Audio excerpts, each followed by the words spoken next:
Good morning. We'll call the meeting to order.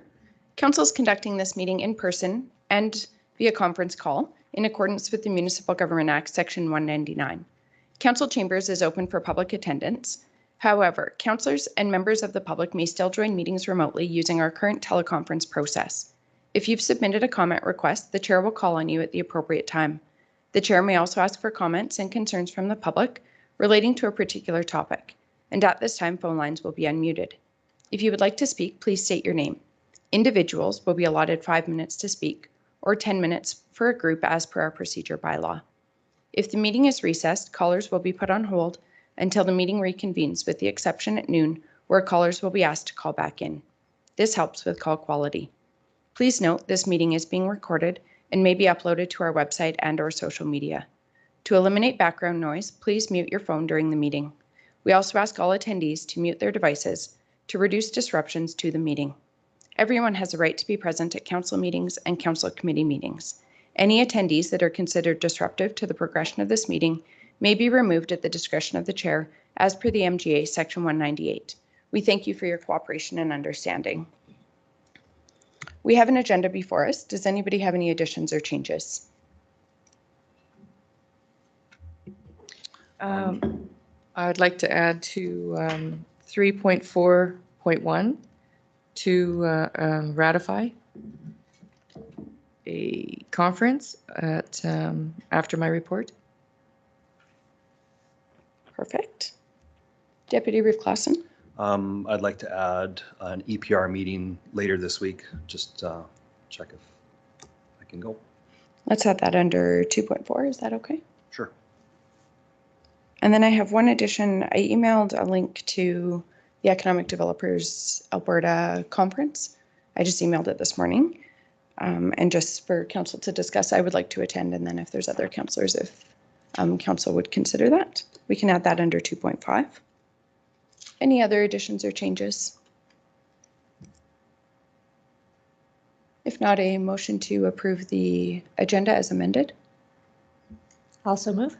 Thank you, Councillor Laprise. Any questions or discussion? I'll call the question.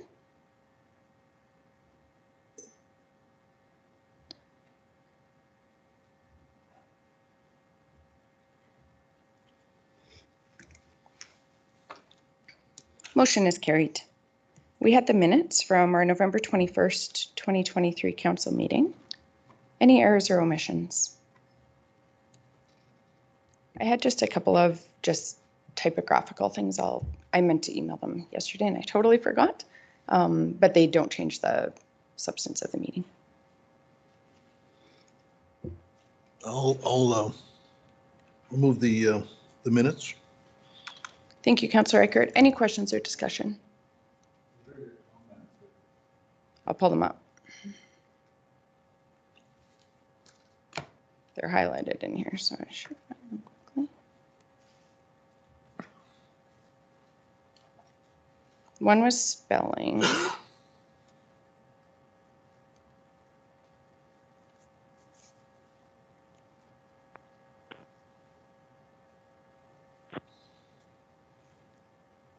On page 14 of our package, just under the appointment of Ryan Greer, his last name, the I and E are just flipped.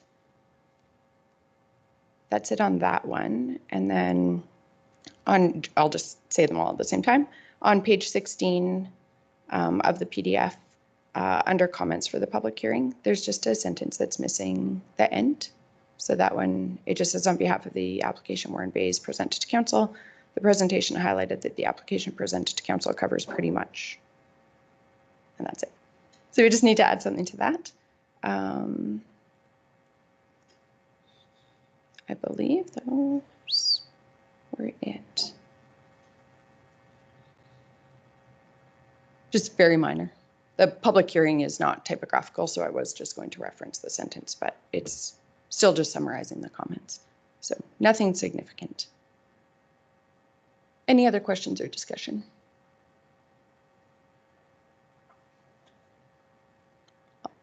Motion to approve the minutes with the amendment for the name. Oh, Councillor Eichert already made it. Thank you. The amendments. Perfect. I'll call the question.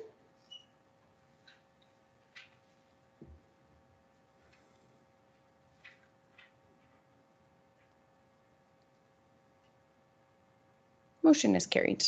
We'll move to the minutes for the public hearing from November 21st.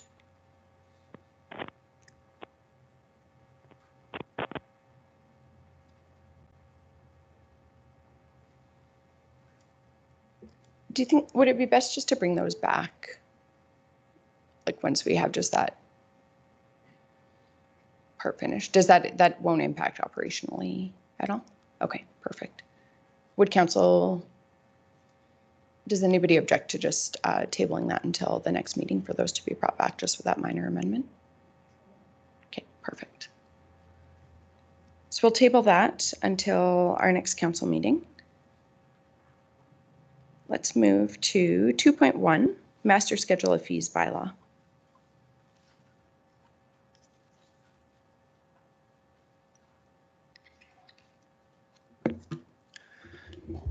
Morning, Council. Joel here from administration. Sorry, I'll just find the agenda item here.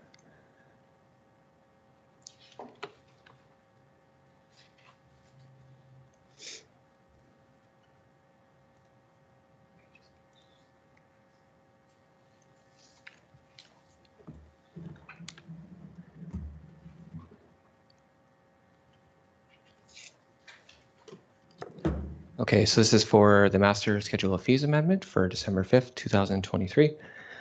So at the prior regular council meeting, council made a resolution to include the attached changes to the Master Schedule of Fees.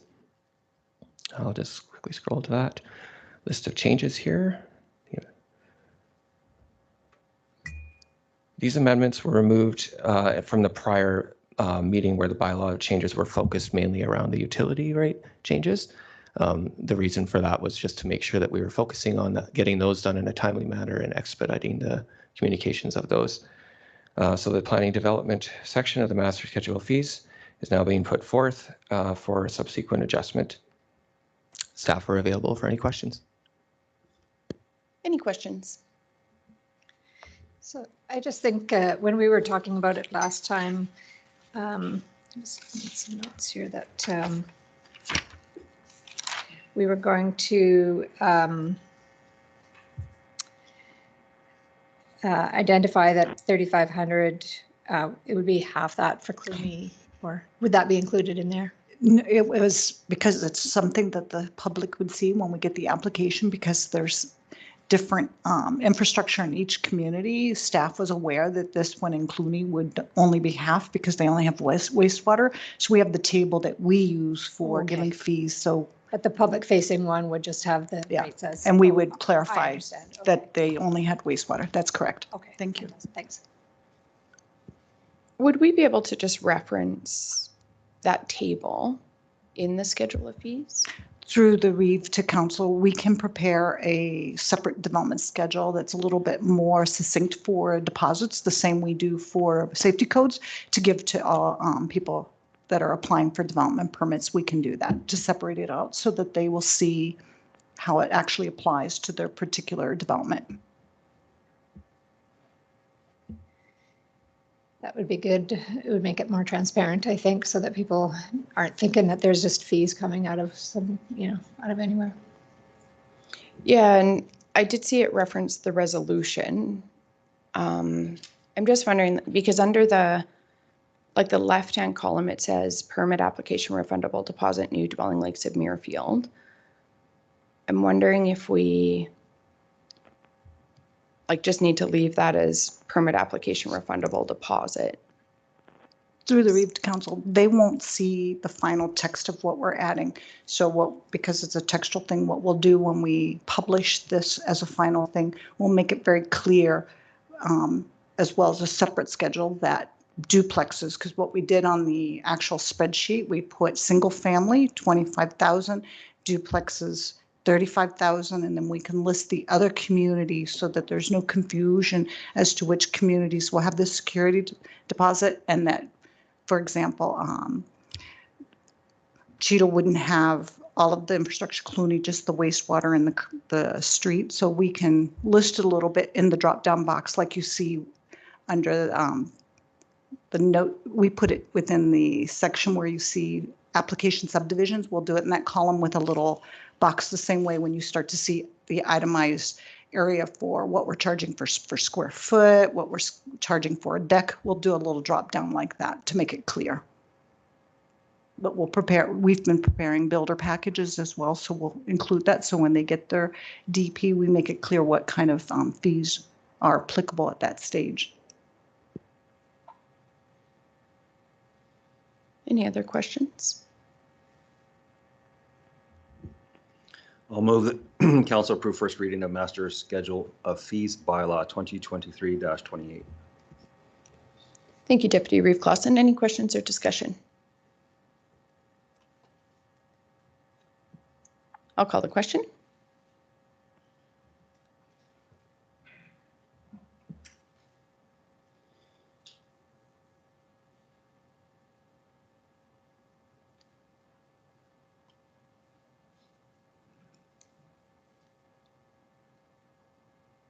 Motion is carried. Council's wishes for second reading. I'll move that council approve second reading of bylaw 2023-28. Thank you, Councillor Baker. Any questions or discussion? I'll call the question.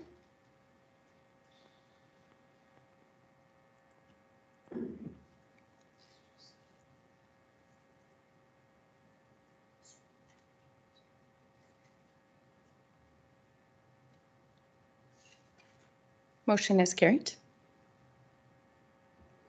Permission for third reading?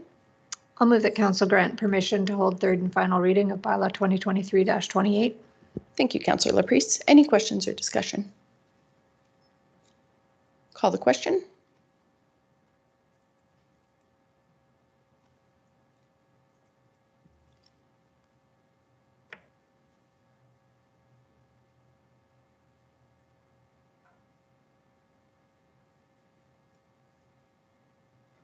Motion is carried unanimously.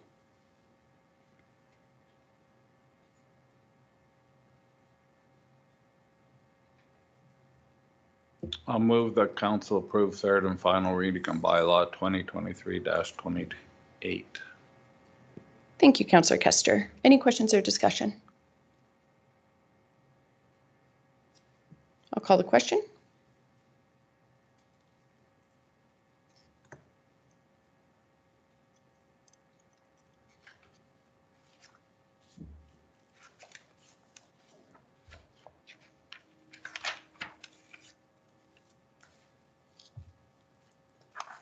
Motion is carried. Thank you to administration for bringing that back. Let's move to 2.4, EPR meeting. Deputy Reeve Clausen. Yes, just bear with me for a sec. I'd sent the email around. There's a meeting on Thursday down in Lethbridge about EPR. Alberta Cares kind of hosting it. It's mostly for the southern region, which I think we're the southern region here. We're at the tip of it. So they're bringing everybody in to go over the final thing. So just wanted to see if council wants me to attend. It's in Lethbridge. There'd be mileage and time again on Thursday. That's all I know. Council's wishes. Is that I'll put a motion forward for mileage and per diem to attend this meeting on Thursday. Any questions or discussion? I'll call the question.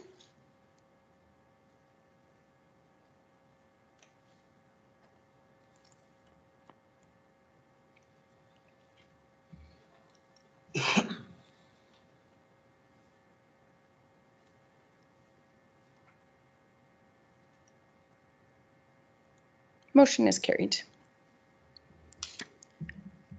I sent a link to the Economic Developers Alberta EDA Experience 2024 Leader Summit and Conference. It runs from April 10th to April 12th. I did attend this once in the past, and they do have sessions that are very much appropriate for elected officials. Many of our colleagues from across Alberta attend as elected officials. Some municipalities do send their whole councils. Some send just a representative or two. I am interested in attending this year's conference. The early bird deadline is December 31st, and the conference typically sells out even prior to that. So that's why I added it today, and my apologies for not putting it on the agenda earlier. I actually just realized the timing for registration. So, council's wishes.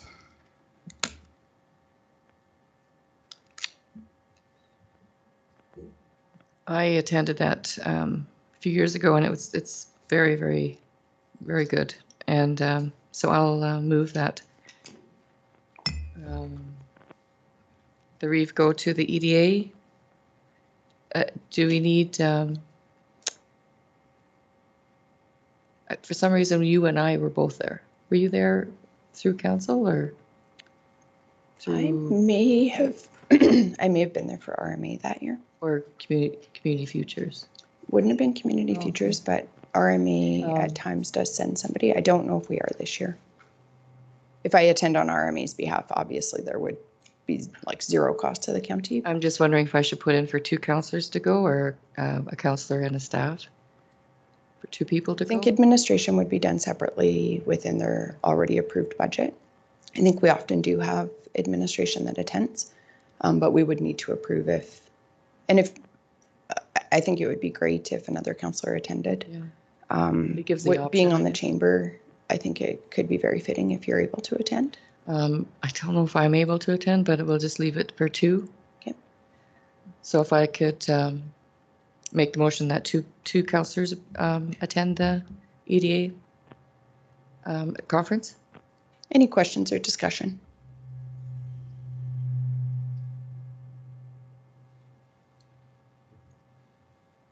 So it would be per diem mileage. It would also be registration and hotel for that conference.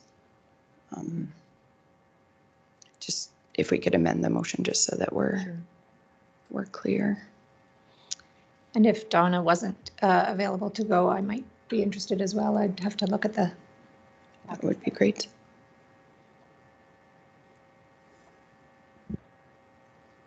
So administration has amended the motion. So to ratify 3 days registration, accommodations per diem, and mileage for 2 counselors, attendance at the 2024 EDA Experience Leader Summit and Conference in Kananaskis from April 10th through 12th. Any questions or discussion? I'll call the question.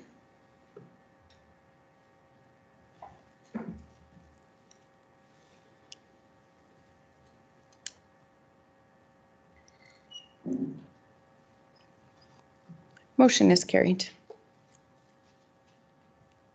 We'll move to agenda item 3.1. My reports are included in the package starting on page 37 of the PDF.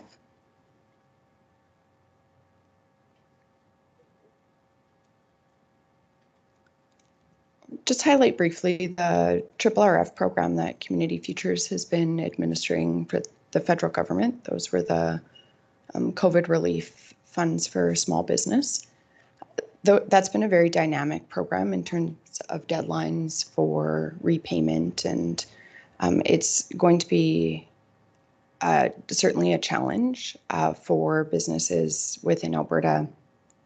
There has been some more recent minor amendments to the payment deadlines, but I do want to highlight that Community Futures is aware of some of the challenges that may arise with the repayment of those fees or with those loans. And we are working with loan clients that we facilitated the loans for around some options to apply for further loan funding from Community Futures, we're also just trying to raise awareness among the loan recipients to ensure that they're prepared to pay that back and that won't compromise their business operations and continuity. I did also include that workforce project press release and just a project summary. That's a large ongoing regional project that Community Futures is facilitating with a consultant. And that's going to bring I think some really good data just around labor force in this region, which will be very relevant. Councillor Kester, did you have a comment? If we're speaking, if we can just use our microphone and speak to all of council.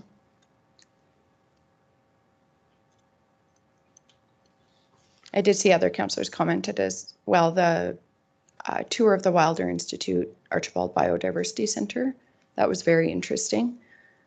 I will just highlight, with it being in my division, prior to it being approved by the county, I had heard there were concerns from local agricultural producers about potential just risks from different concerns that had been raised.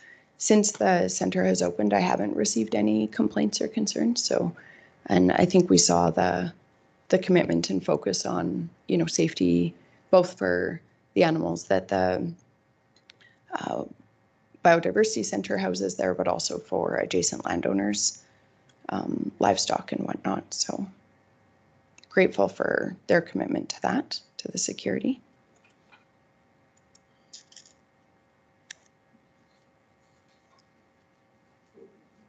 I also attached the Small Business Week outcome summary. I thought it was impressive that we had 478 participants in 15 sessions or events, and that there were 25 partners that coordinated with that. So when you think about the impact of those events and that engagement and education and networking that was provided for small business in the region, I think that I was really grateful for the teams that made that happen.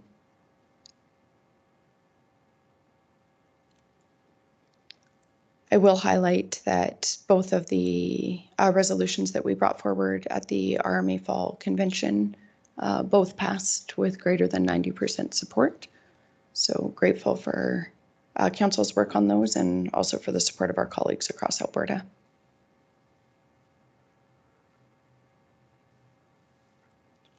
With that, I will move acceptance of my report, and I'm happy to answer any questions. I'll call the question.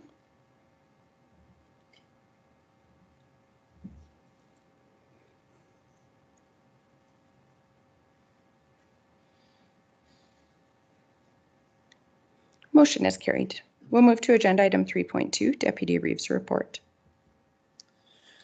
My report starts on page 45. It's been fairly busy.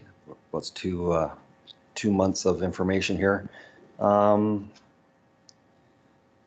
to go through here. We had Councillor Reichert's going to have some information about WRC with the governance review and a shareholders agreement attached to his report. I'll let him speak to that.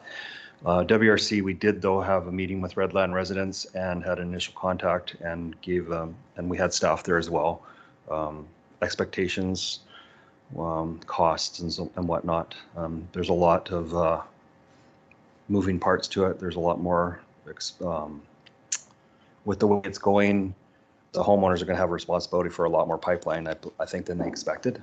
So, but that's the way it's with WRC, it works. So at this point right now, WRC is not funding anything. There might be some costs coming back to us for some infrastructure that would be in the right of ways of a road, but we're going to see how that's going to look. And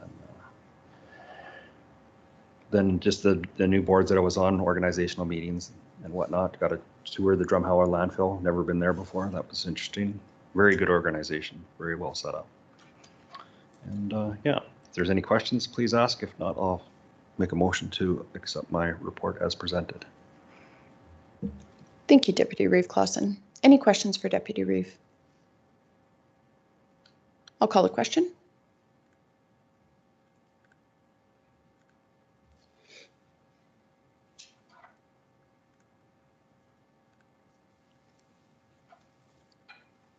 Motion is carried.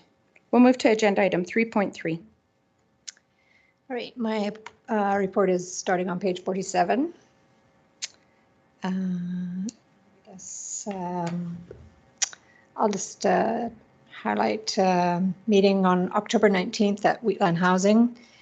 I did raise the issue that we discussed here at one of our last meetings about the governance report, the fact that it had referenced our municipality in particular and one of our councillors. I put forward a resolution to request that they amend the report to remove those references. it was a recorded vote, and I was the only one that voted in favor of that. So the board did not feel that it was inappropriate, I guess. The board, though, has been working on the recommended items on that governance report.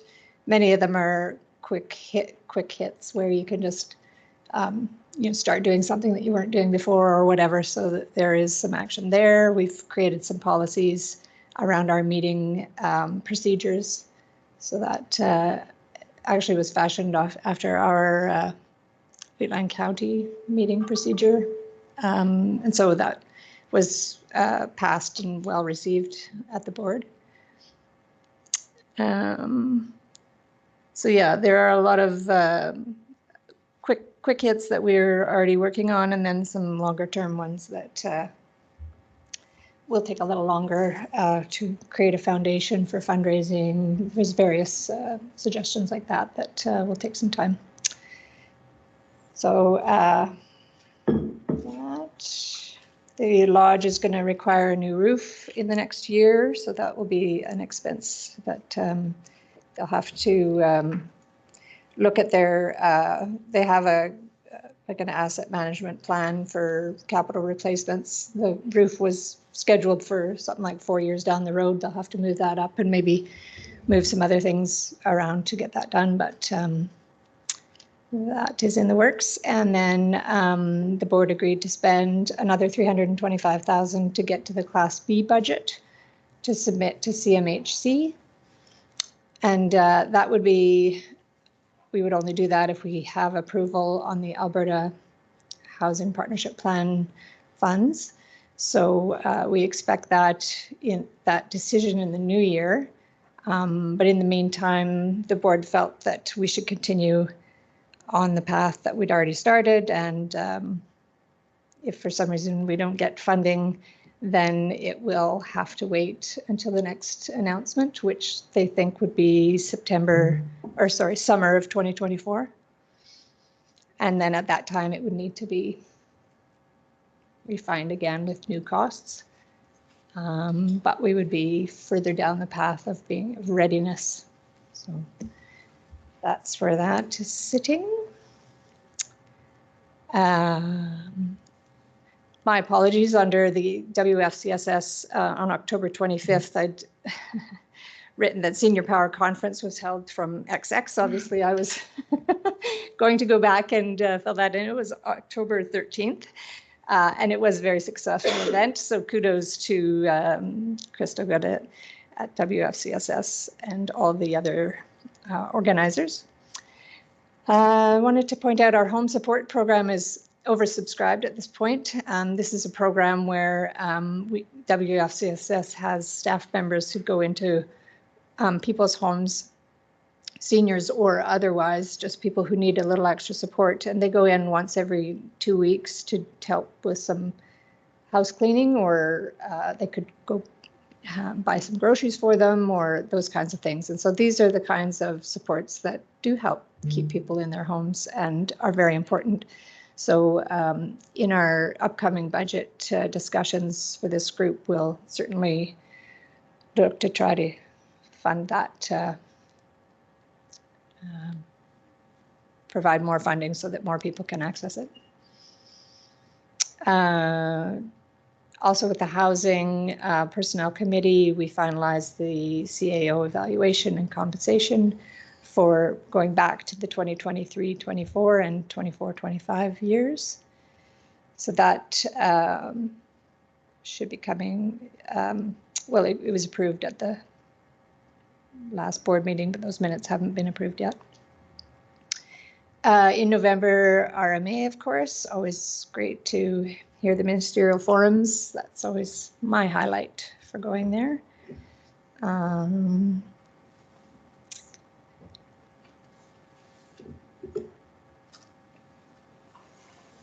And the Strathmore Ag Society 50th Anniversary Gala was very well done. They had a section, like a trivia session during a game, so it was fun, and it was very informative. lots learned about the history of the Ag Society, and yeah, well attended, and it was a great event. So kudos to them. So with that, if anybody has any questions, otherwise I will move my report as presented. So I've got a couple of questions in regards to Wheatland Housing Management Board. On the, it mentions the $325,000. So is there a running total on what we've spent on Derek Weiss, Barry Architects, M3, the project coordinators, and Bird Construction to this point? I would guess it would go back to June 20th because of, or June 15th of 2020, because that's when we hired Barry Architecture. So do we know what that number is?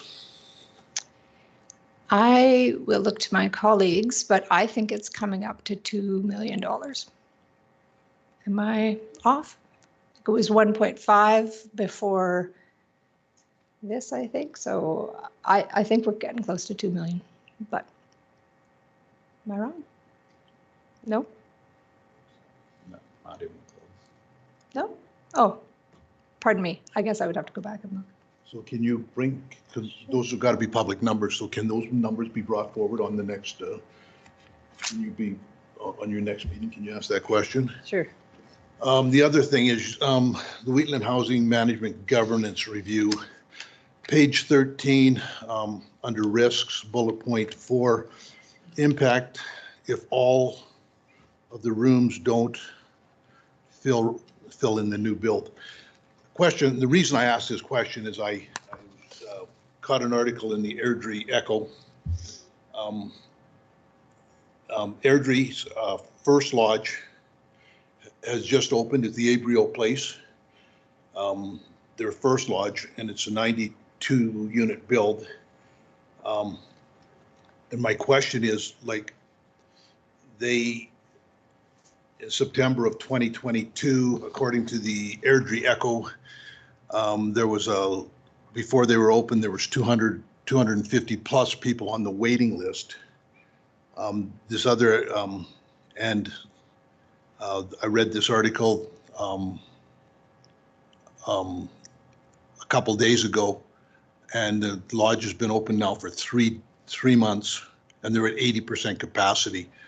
So there's, I'm just wondering what studies have been done, because if this lodge opens and it's at 60% capacity, that is going to be like $1.5 million a year shortfall on the funding, and I don't know how that is going to be addressed.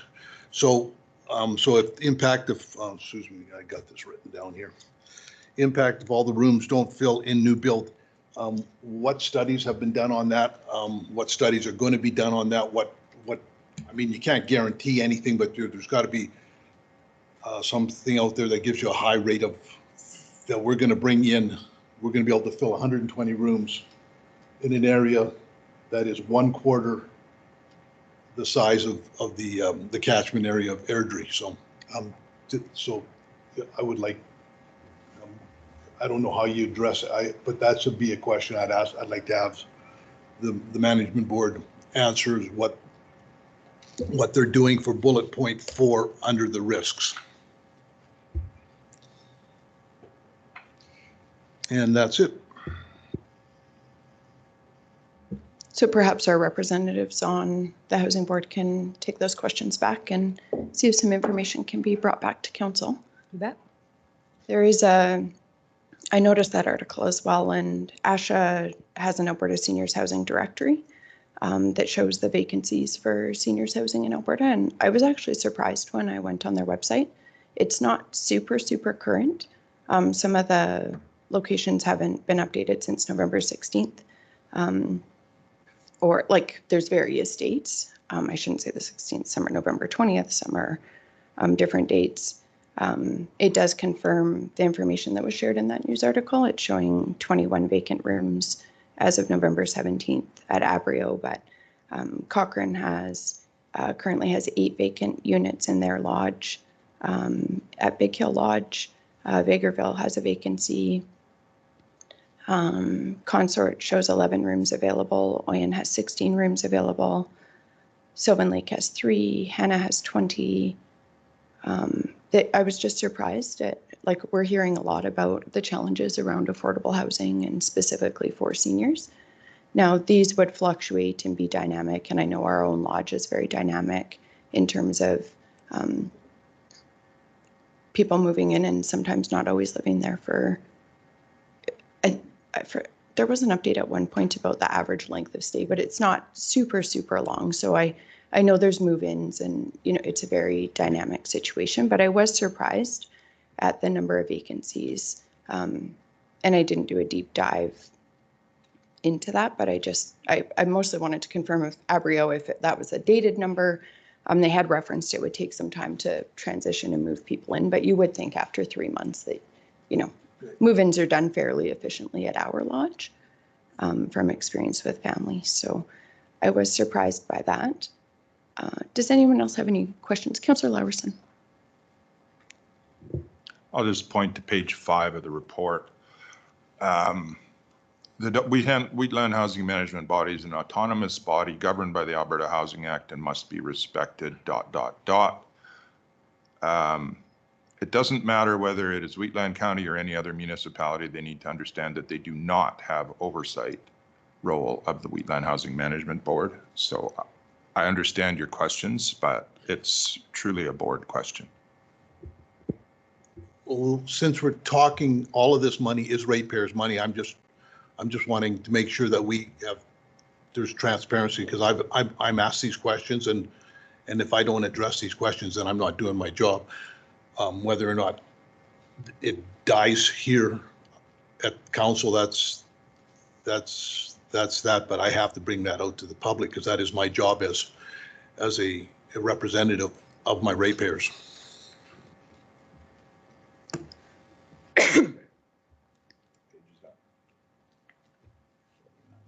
Page 49, it says. If you can use your microphone, please. Councillor Laverson, can you please turn your microphone on? It's not on. Wheatland Housing Management Body will begin posting the annual financial reports on their website.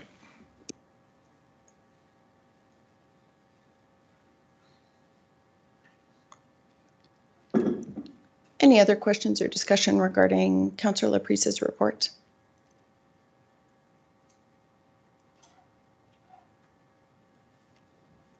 I have just a couple of questions, and I'm glad we're discussing the governance review. I do have some concerns regarding the governance review, and I'm grateful that the board had an opportunity to consider some of our concerns, given the fact that they were not necessarily, well, they were considered by the board, but I have ongoing concerns with the final report. And completely recognizing the autonomy of Wheatland Housing Management Body. And I recognize that we certainly do not have an oversight role as Wheatland County Council, but we have raised questions around other autonomous boards or entities, particularly ones that we sit on, and it's quite common for our board members to take those concerns back to the entity. This specifically because we are mandated by ministerial order for Wheatland County to be a member of the Wheatland Housing Management Body as a municipality. There's obviously some direct ties as a municipality to this organization and to the housing management body.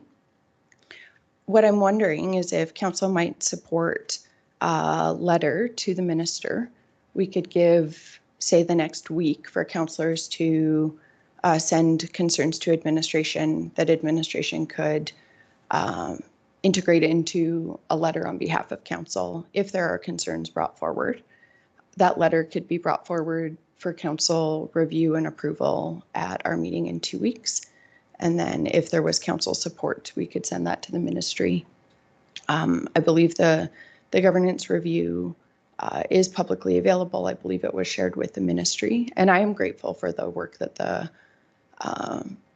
Housing Management Body Board is doing to address the 30-some, I think, governance considerations that were outlined in the report. 32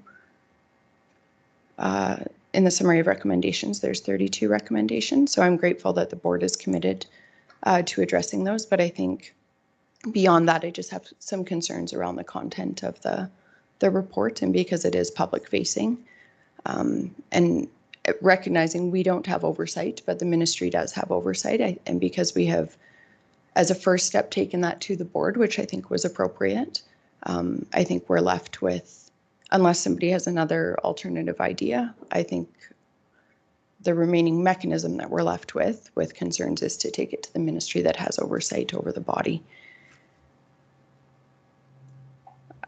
So I would move that any councillors who have concerns regarding the Wheatland Housing Management Body Governance Review to please submit those concerns to administration by December 12th and direct, oh, sorry. Oh, right, okay. Okay, I will wait and do a motion after. I do have a couple of other questions. On October 24th, you indicated there was a special meeting called of the Wheatland Housing Management Body. I just wanted to clarify that was held after the application was submitted, but it was to review the application. Yeah, it was Okay. to review what had been submitted, I guess. Yeah, yeah. Okay. And then on page 56 and 57, so within the minutes,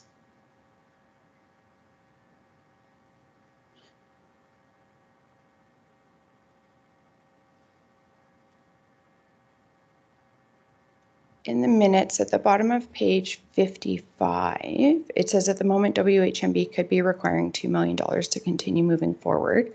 Estimate could include land. However, that needs to be clarified in more detail on all from M3. Then it says take the opportunity to ask municipalities for cash flow towards moving forward. And so just looking for a little bit of clarity around that, particularly given that we're in budget discussions for next year's budget for the county, and just wondering if there's any more information on what might be asked or if there's anything more formal. I realize there's always a lag with minutes, so. And so from my perspective, this has kind of come off the table, but maybe I'm wrong. I need some help from my colleagues here, honestly. It was kind of floated, but then I don't think we're doing this, are we? There was no motion to do anything. Since this board has not voted me on to Wheatland Housing Management Body, I'm not at liberty to report to. Okay, maybe Councillor Larson could help me out here.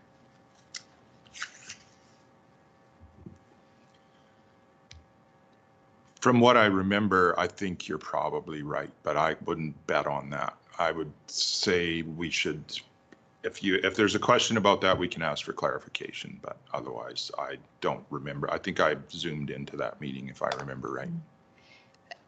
I felt like it was something that was sort of floated out there, just as a, I honestly, I couldn't put my finger on what the $2 million was for. So, yeah, I would have to get back to you on that. Totally, and I didn't mean to put anybody on the spot. There was I no just, motion, so because we're, but I understand where you're coming from. Yes, yeah. And I think it's right in there that we need more detail from M3 on that. So I would look to, when we get some detail from M3, it'll probably be in the next set of minutes. yeah, these were from the September 21st meeting minutes. And I just raised it because I know there's a lag. And so just if there had been a further update from M3 over the last couple of months, but happy to have you take it back to the board and just look into it. Yep. It is a good time for us if there is, particularly if there's going to be significant requests outside of the legislated requisition. It would be good to just have that information as early as possible. Any other questions or discussion regarding Councillor Laprise's report? And thank you for the level of detail in your report. I appreciate it and appreciate having the minutes. I appreciate your diligence. Any other questions or discussion? Oh, sorry. Did you have a question, Councillor Kester? Not on Shannon's report. Okay, perfect. If there's no other questions, I will call the question for Shannon's report. Or Councillor Laprise, sorry. My apologies.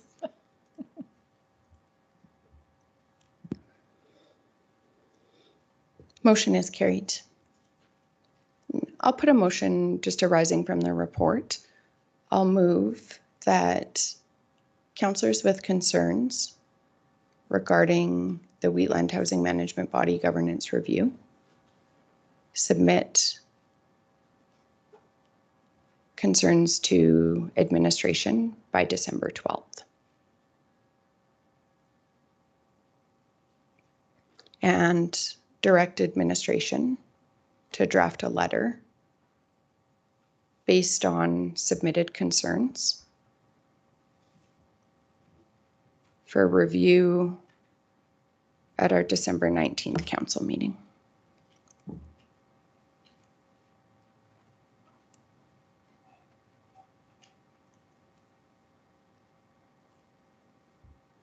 Just give administration a moment.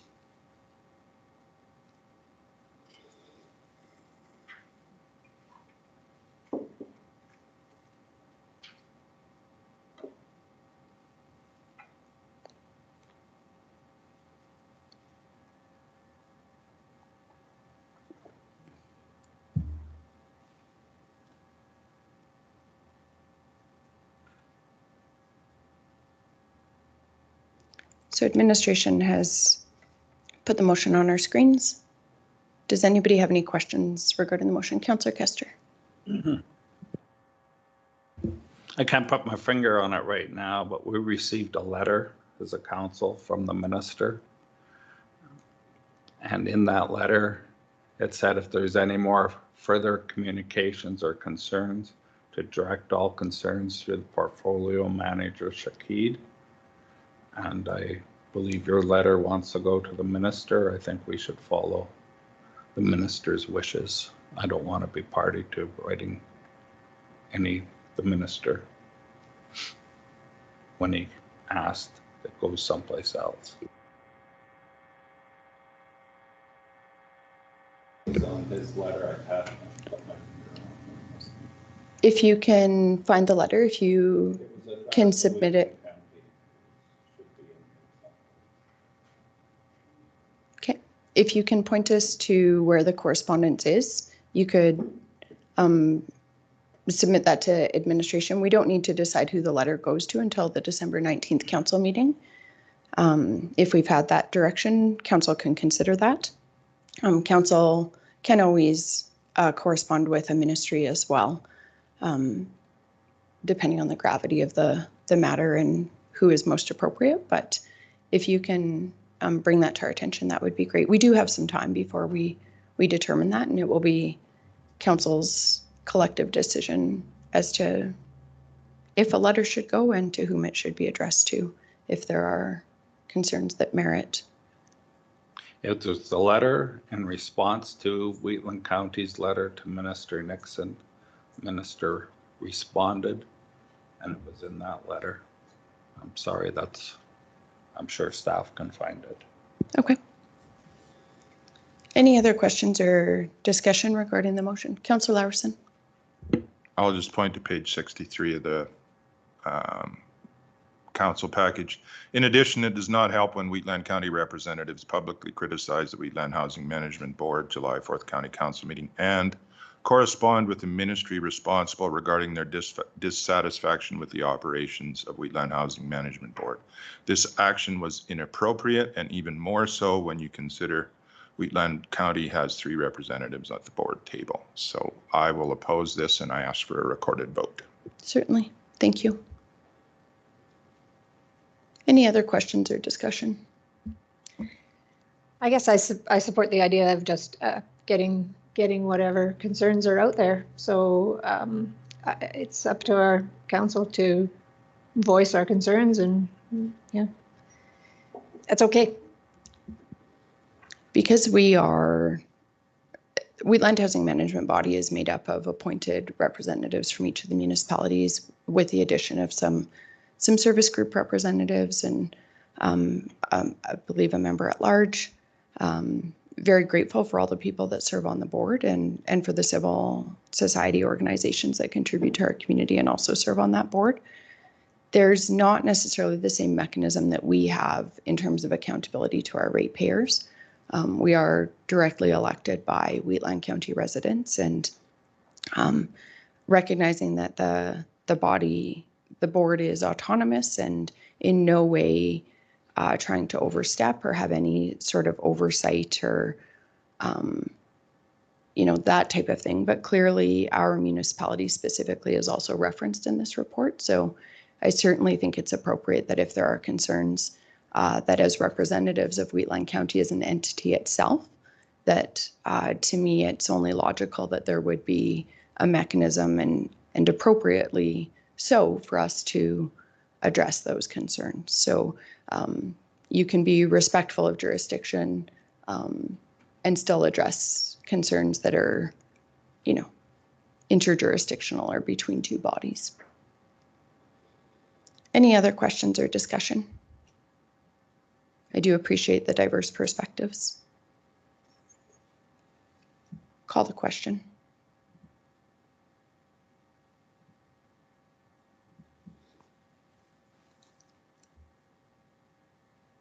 Oh, and we will record as per request by Councillor Laursen, we can include the recorded vote in the minutes.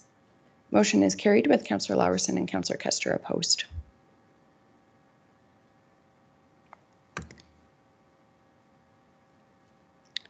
We will move to agenda item 3.4.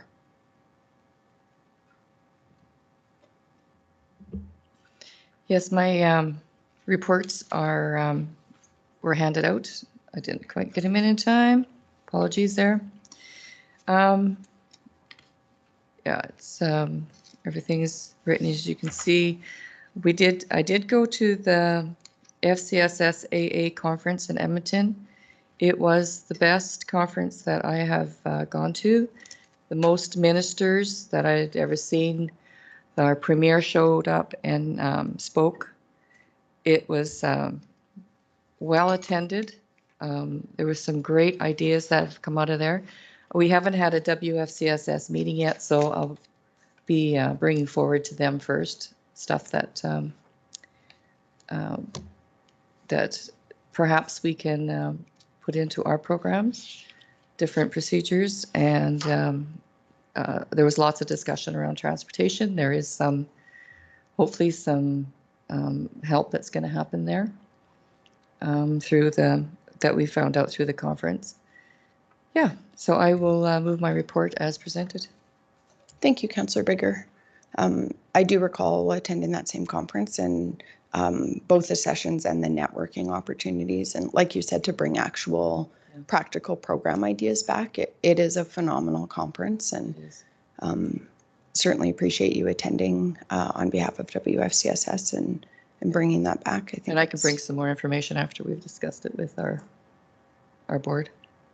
Yeah, I think even just the fact that you can bring that back to that board and consider some of the, because there's so much diversity around the province in FCSS programming, and it's such an effective way to use that local kind of insight to deliver programming that has significant impact. So thank you. Any other? You also can't, have you ever tried to enlarge it? Because I do that sometimes and that doesn't work on paper either. The color of it then. One day it'll probably work. Any other questions or discussion? I'll call the question.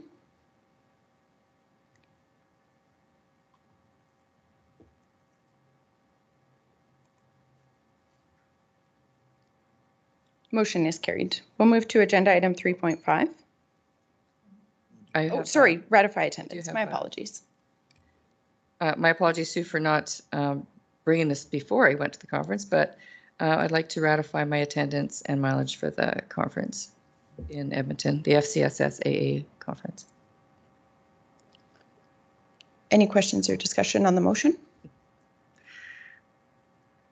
Maybe I'll read it actually. That's to ratify 3 days per diem and mileage for Councillor Berger's attendance at the 2023 FCSS AA conference in Edmonton, Alberta from November 22nd to November 24th, 2023. Thank you, Councillor Baker. Any questions or discussion? I'll call the question.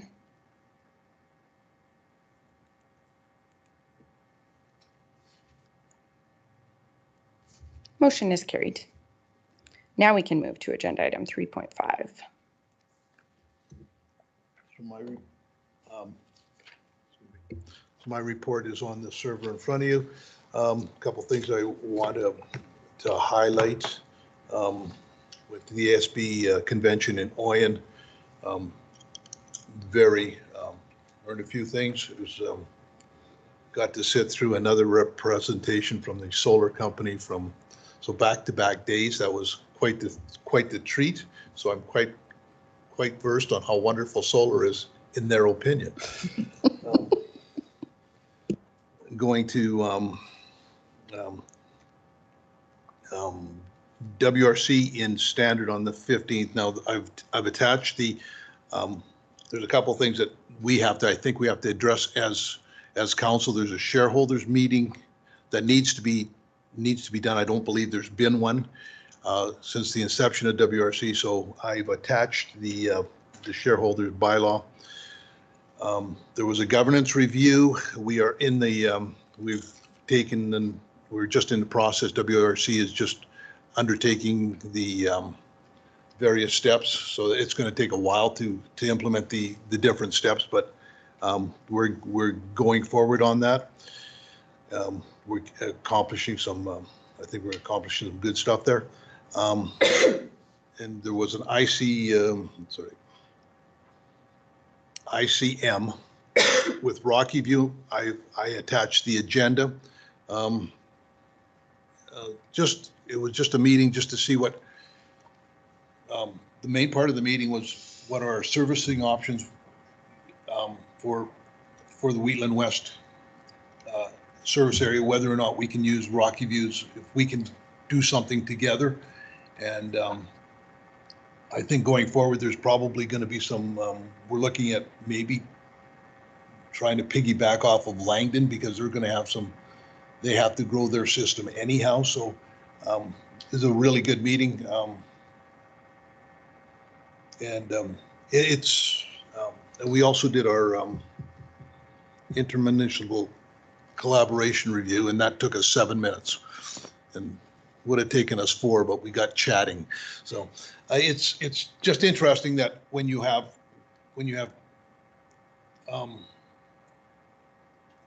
everybody in the room knows what the ICF is supposed to do, it makes it just so much easier. Like there's no education in that because we've all done it before, and you know, it fits in perfectly in the fact that can we use this?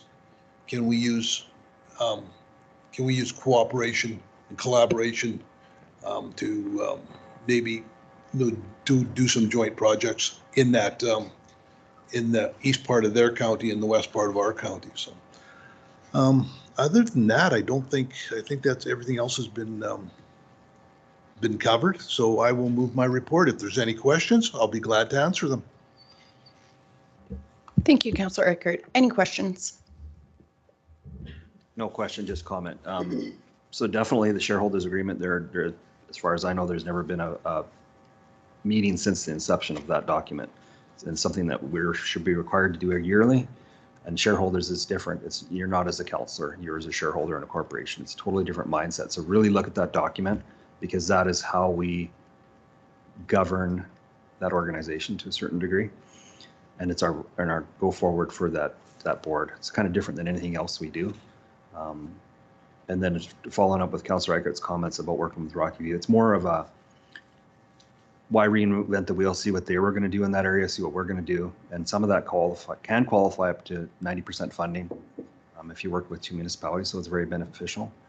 I think it's important that we all look at as much options as we can in that area to utilize the best solution. And I'm not saying anybody is any less, but it's our diligence to make sure that we look everywhere. So. think it really highlights that core function of the ICF, which is efficient service delivery. And so we know there are economies of scale when there is collaboration. And when that can be done strategically, it can save taxpayers money. So I appreciate that you guys met and that those conversations are ongoing and that we are committed to finding the most fiscally efficient long-term servicing solutions. So it's good to be considering our options and looking at the best way. And certainly it is a good example of how an ICF can be effective and can work well and save taxpayers money, which is essentially, I believe that was the core reason the province put the legislation in and requires them, because we all have that responsibility. Yeah, it's unfortunate that that's not always the case, but this is a good example of how it could potentially work. So thank you. Any other questions or discussion?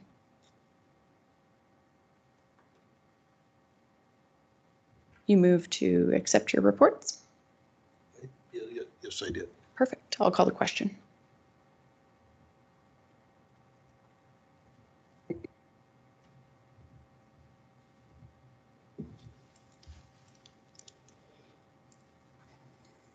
Motion is carried. We'll move to agenda item 3.6.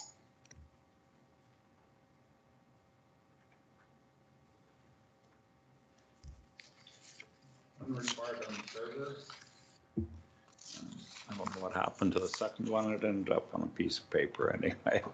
Got it in late or didn't push the button. It didn't go through. I don't know what happened, but if there's not any questions, I'll move my report. Any questions for Councillor Kuster? I'll call the question.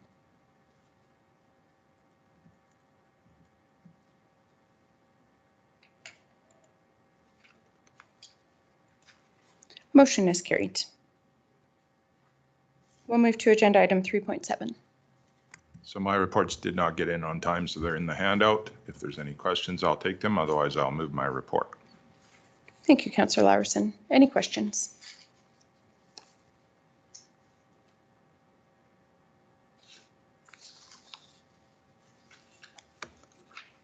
If there's no questions, I'll call the question.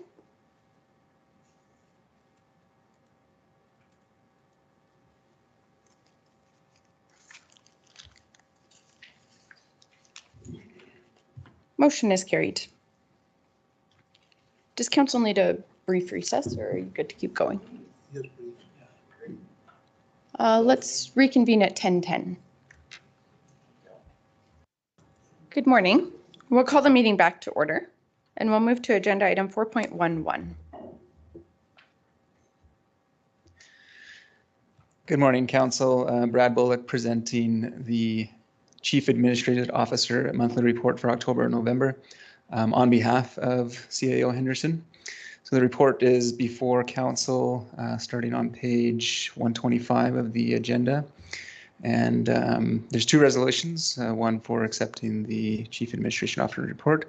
Also attached to the report is the Council resolution tracker for Council's information. And we're here for any questions. Thank you. Council's wishes. I'll move that Council accepts the October and November 2023 Chief Administrative Officer report as information. Thank you, Councillor Laprise. Any questions? I just want to congratulate, I don't know who it's investing in Wheatland, the new website, like instead of WC. I mean, WC was fine. I really enjoy looks like we have competent people involved in, because the investing in Wheatland, which seems to make more sense if you're a business person and your shopping area surrounds, that this would be a natural, it's got to feed more people in there just only because I'm interested in investing in Wheatland. But it's a really good webpage, and I like some of the stuff that's being done on it. I believe it's they've got the new the Wheatland businesses that are there, and I can see that directory getting bigger and bigger. And good job. Yeah, I would absolutely echo that. The website's phenomenal and yeah, very professional and has all of the information that potential investors would need. Any other questions or discussion? I'll call the question.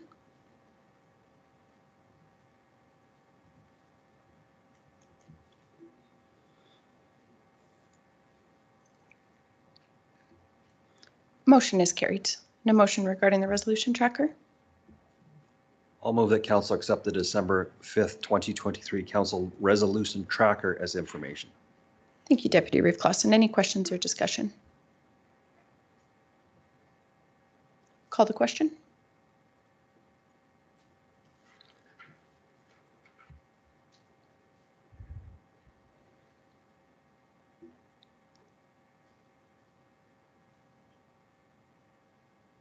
Motion is carried. We'll move to agenda item 4.12. Good morning, Council. Brad Bullock presenting a report regarding the Assessment Review Board clerk appointment. The previous clerk, Cindy Ramsey, her certification expired in March 2023. Mrs. Pearson has completed the required clerk course and obtained her certification, which is valid through to March 2026. And this role is crucial in managing the assessment review process. This motion is before council as it is an MGA requirement to have council approval for the clerk appointment. And there's a motion or a recommendation from administration before council. And I'm here for any questions. Thank you. Council's wishes. I'll move that council, in accordance with the section 456 of the Municipal Government Act, appoint Shanna Pearson as the Assessment Review Board Clerk as of December 5th, 2023. Any questions or discussion? I'll call the question.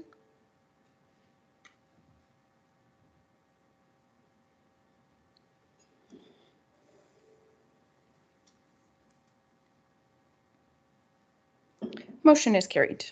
We'll move to agenda item 4.21. Good morning, Council. Corey from Corporate and Finance Services. Glad to be in front of you guys again. It's an honor. I'm here to put through a report for Corporate and Financial Services.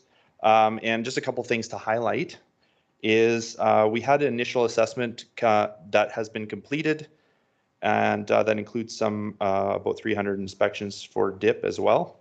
Upon some preliminary review on market analysis, there's about an estimated 5% increase in the residential class of assessment.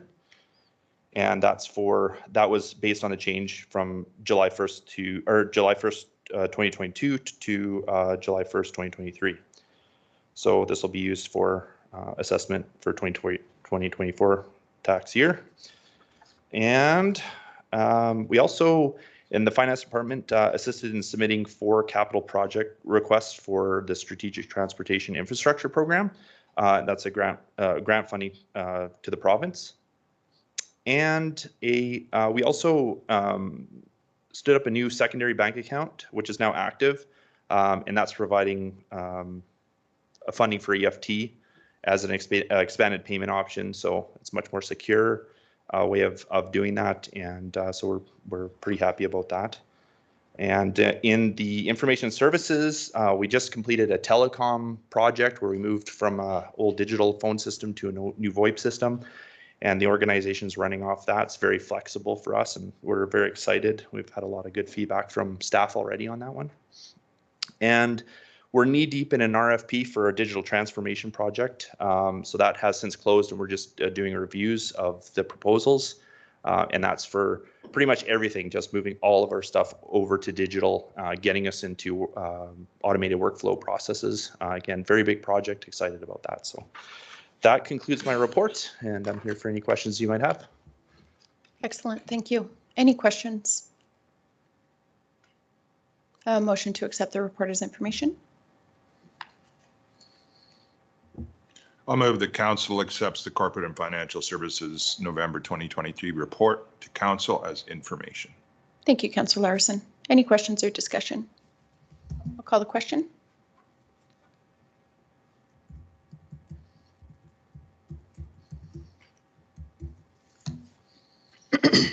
Motion is carried. We'll move to agenda item 4.22.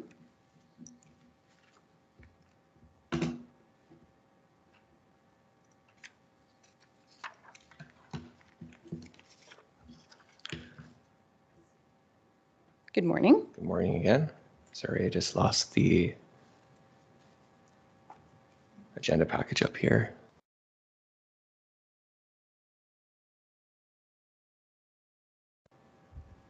Oh, I see, because we're remote. Sorry, I apologize.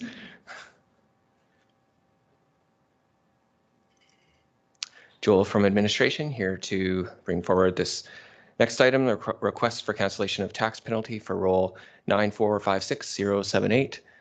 The attached letter from the property owner outlines some of the details, but to summarize, the individual paid the wrong municipal entity after the June 30th deadline, so we did not receive their cash payment in time. But they've sent in the letter requesting to cancel the tax penalty that was imputed against them. Staff are available for any questions. Council's wishes. I'll make the motion that council deny the request from the owner of tax roll number 9456078 to cancel the 2023 tax penalty. Any questions or discussion? Just a question on any tax roll can be put on the TIPS program. Is that correct? Through the reeve, that is correct. Thank you. I'm always so sympathetic for people, but yeah, if we let one, we let 100, and it just is a slippery slope, and it is a shame, but I think we have to hold the line. Yeah, I concur. It's unfortunate. Thankfully, this is a relatively, well, any amount can be significant to anybody, but we have had some, obviously, like large industrial ratepayers where there's been administrative errors, and I think for consistency, I have to support the motion, but it is unfortunate for sure. Any other questions or discussion? Call the question.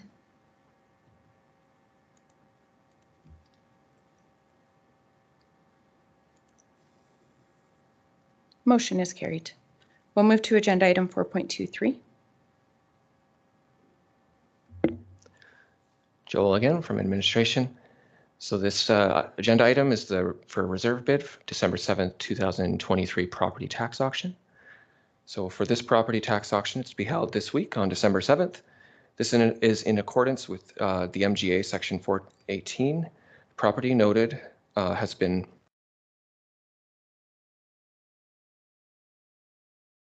and the November 22nd Strathmore Times. This report and recommended resolution satisfies MGA 419 that requires council to set a value for the auction. The proposed reserve bid value for the one property for this year has been determined at market value. Staff are available for any questions. Council's wishes. I'll move that council set a reserve bid and conditions for the property to be offered at the December 7th, 2023 property tax auction as follows. Roll number 2770164, Plan 632AF, Block 5, Lot 7, Certificate of Title 951159579 with a reserve bid of $10,400. Property sold on an as-is basis with conditions and reservations noted on the Certificate of Title. Thank you, Councillor Laprise. Any questions or discussion? Call the question.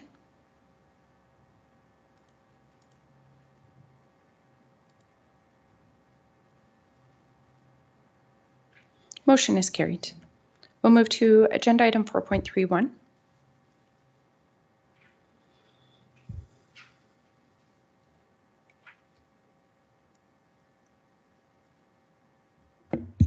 Good morning, Council. Sherry Bars with administration to provide the October and November 2023 Community and Development Services update, which is found on page 151 of your agenda package. I'd like to just provide an update on the Community Services report regarding the Rosebud Columbarium delivery, which is noted in the report as being delivered in November.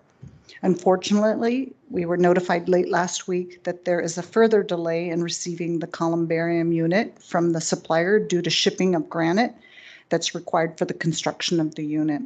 New delivery date has been set for February 2024, and Community Services has updated the Rosebud Lions and on the new delivery date, and the funds of the unit will be carried forward to 2024. That concludes my presentation, and I'm available for questions. Any questions regarding the report?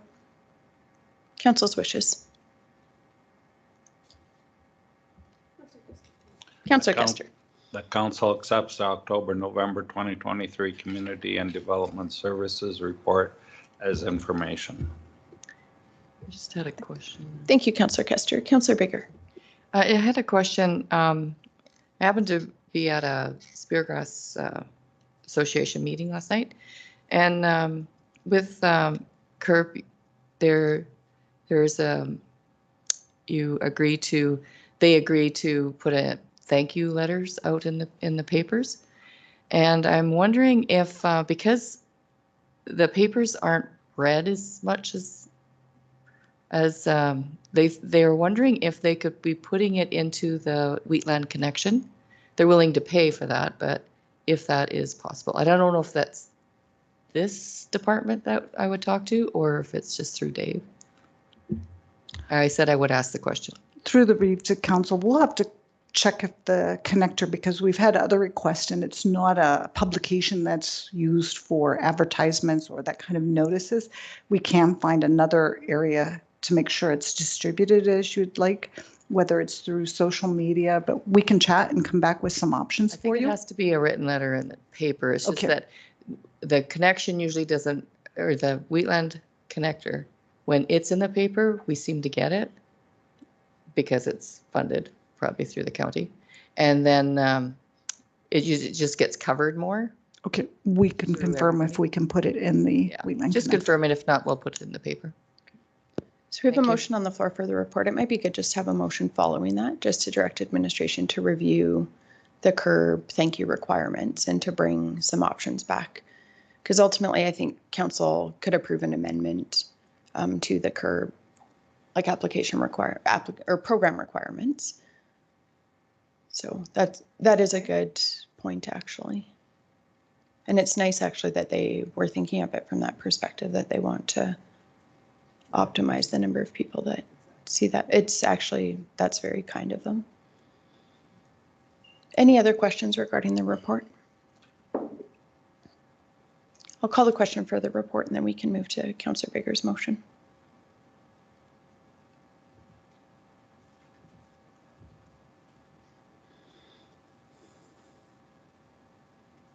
Motion is carried.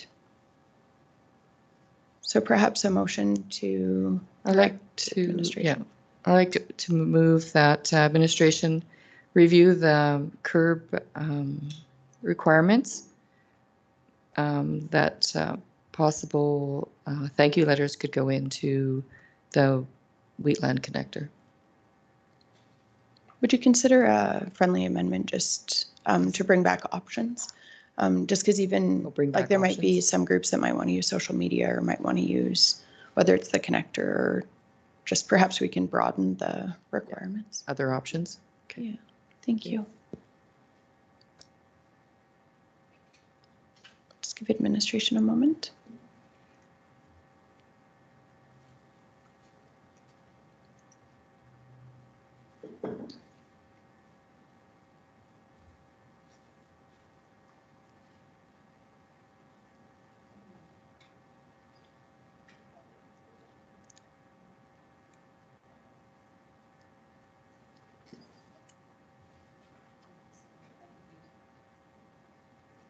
I think that's good. Yeah, it's perfect. Thank you. Any questions regarding the motion? Call the question.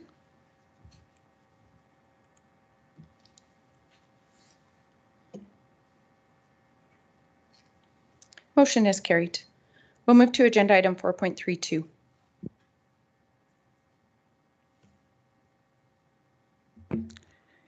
Good morning, Council. Sherry Bars with administration again to provide a demonstration of a new online development permit application being implemented by Planning and Development Services.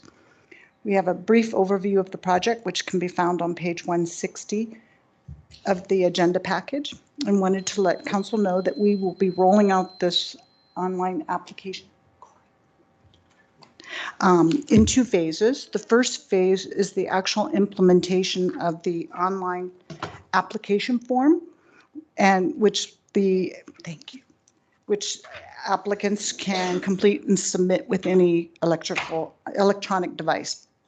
The second phase, which is being developed, is the automation and tracking of the development permit applications as per the legislative requirements. Part of the rollout, we're updating the webpage for development permits, along with introducing people to the way the forms categories work.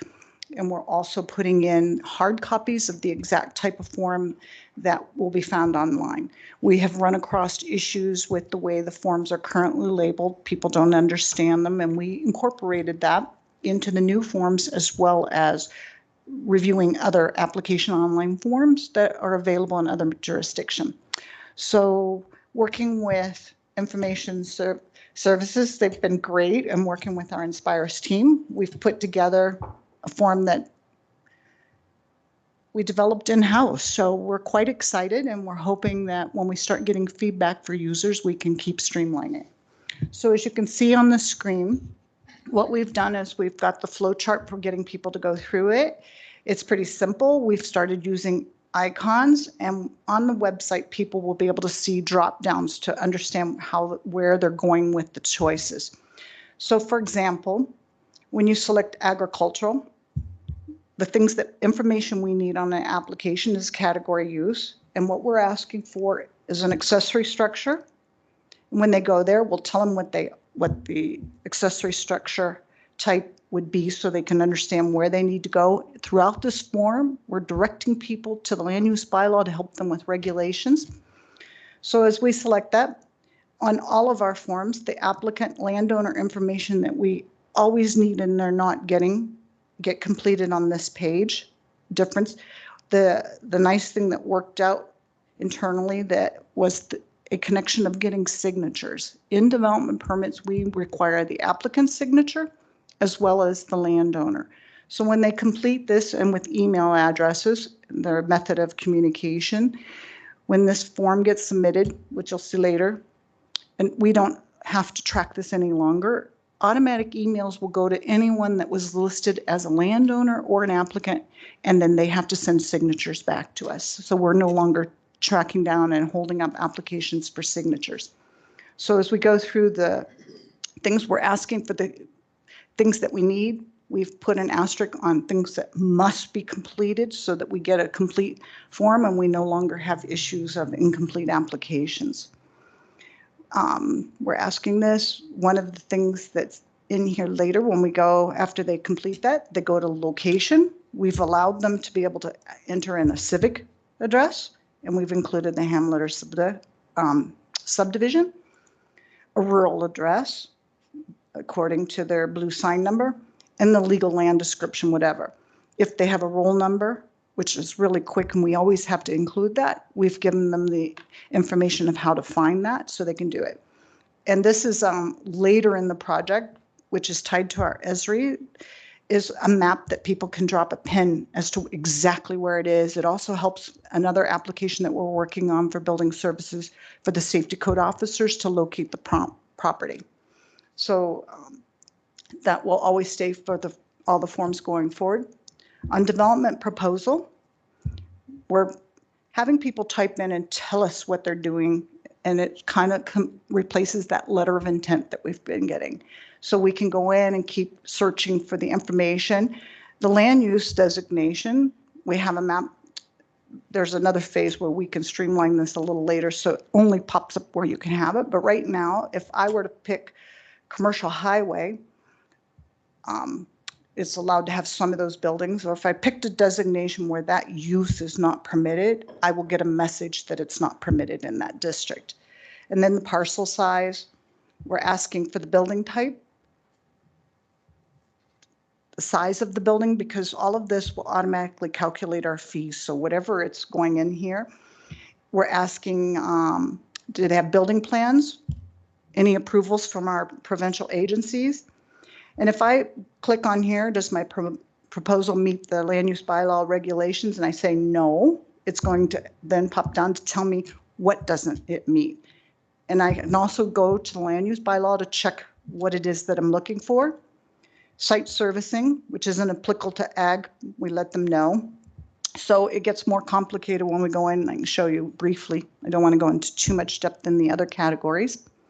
Supporting documents that we always ask. There are 2, site plan and an abandoned well declaration. We tell them how they can download that map, are mandatory. So they can't submit this without that. If they clicked on a site where they mentioned that they had another type of, like a landscaping plan, this will pop up and they will have to include that and submit it with this form.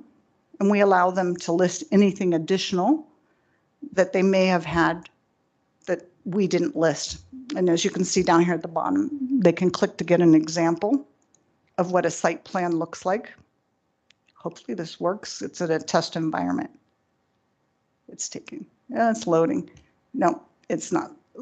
But going back to it and getting their abandoned, their AER maps and stuff, that you can click there to get it.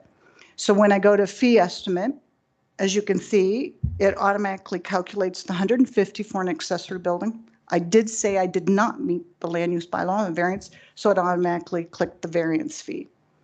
If I were to go back to permit type, and I'll just go through perhaps industrial, just to show on all of these applicant information, location, supporting documents stay pretty consistent. It's just how an applicant picks their category type as well as their development proposal. So if I were to click, whoops, I wanted industrial. Industrial, I have choices now, and it's based on our land use bylaw of agricultural support services, agricultural processing, cannabis, industrial, and so forth. So I'll pick natural resource extraction, and it lists the type. I'll go with raw materials for gravel, and it will be a site development with no buildings.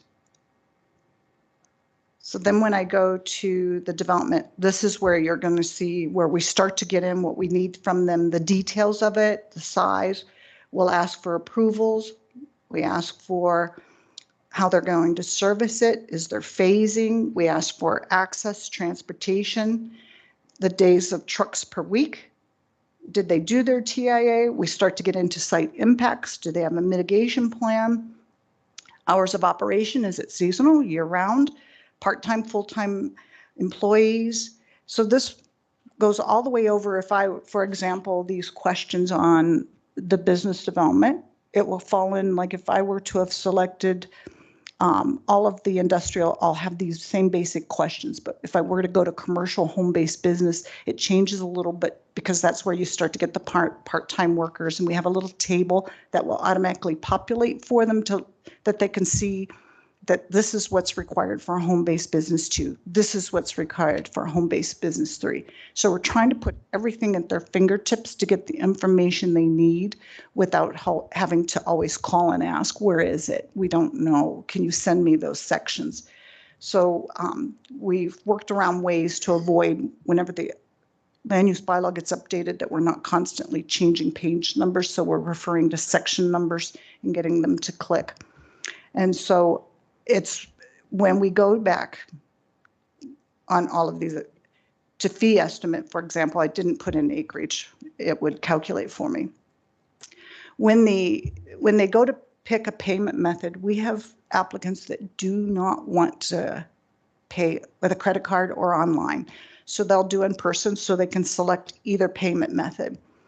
If they pick to pay by credit card, and we've got the statements that are required and it's submitted, what happens is it goes an automatic email to our development officers and technicians that are reviewing the application to confirm, because what they're doing is they're pre-authorizing an amount.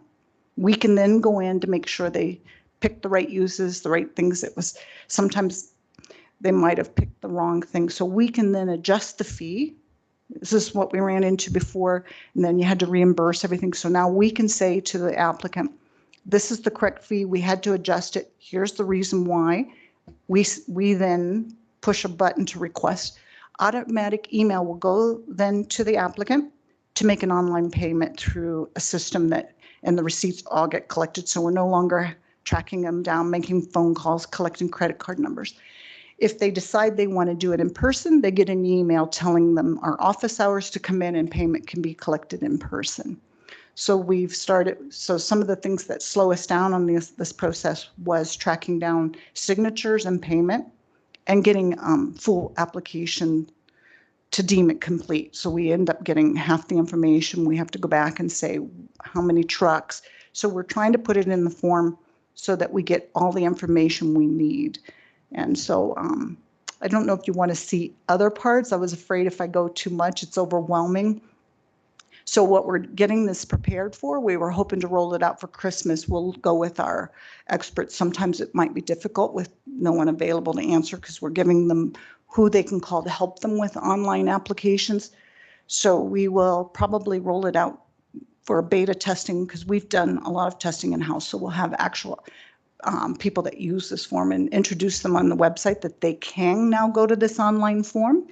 And then as they're doing that, we're working on the next part where once it's deemed complete, there's a clock in this process that sends out automatic emails and tracks it for us that we are meeting our legislative requirements of deeming it complete, issuing it within 40 days, or if it goes to MPC, we're in the development permit conditions, the way we're having the checks will come out of this process as well. So it's actually streamlining quite a bit of what we do, right? So we're quite excited. We're hoping it will be user-friendly. And like I said, we've created these forms, hard copies to match what's on here, and we're setting up the category types with drop-down so people can see how to select what they're doing. Because instead of agricultural, if you're building a house on an ag parcel, you're actually choosing residential because you're building a residential dwelling. So you would select there, and then it would still give you all your land use districts that you're building in, whether it's ag general, hamlet residential. So it doesn't look like much here, but a lot of work behind and in the coding is quite unique in this process. So that concludes my presentation. I hope it wasn't too condensed or too overwhelming, and I'm available for questions. Any questions, Councillor Bigger? So if this is overwhelming for someone to do, are we still going to be able to come in person? Yes, it will be, because we actually have applicants that will use the word that they live off grid and won't use any of this. So that's why will always be the hard copy. So we've done that 80-20 rule. 80% of the people may use this, 20% may opt not to, and we have a system to deal with the ones that will convert to paper and how we'll convert it back into this system for our use. And I think our future goal are for those that don't have the right electronic device is have a kiosk, and we can assist them here to complete a form here in the office as well.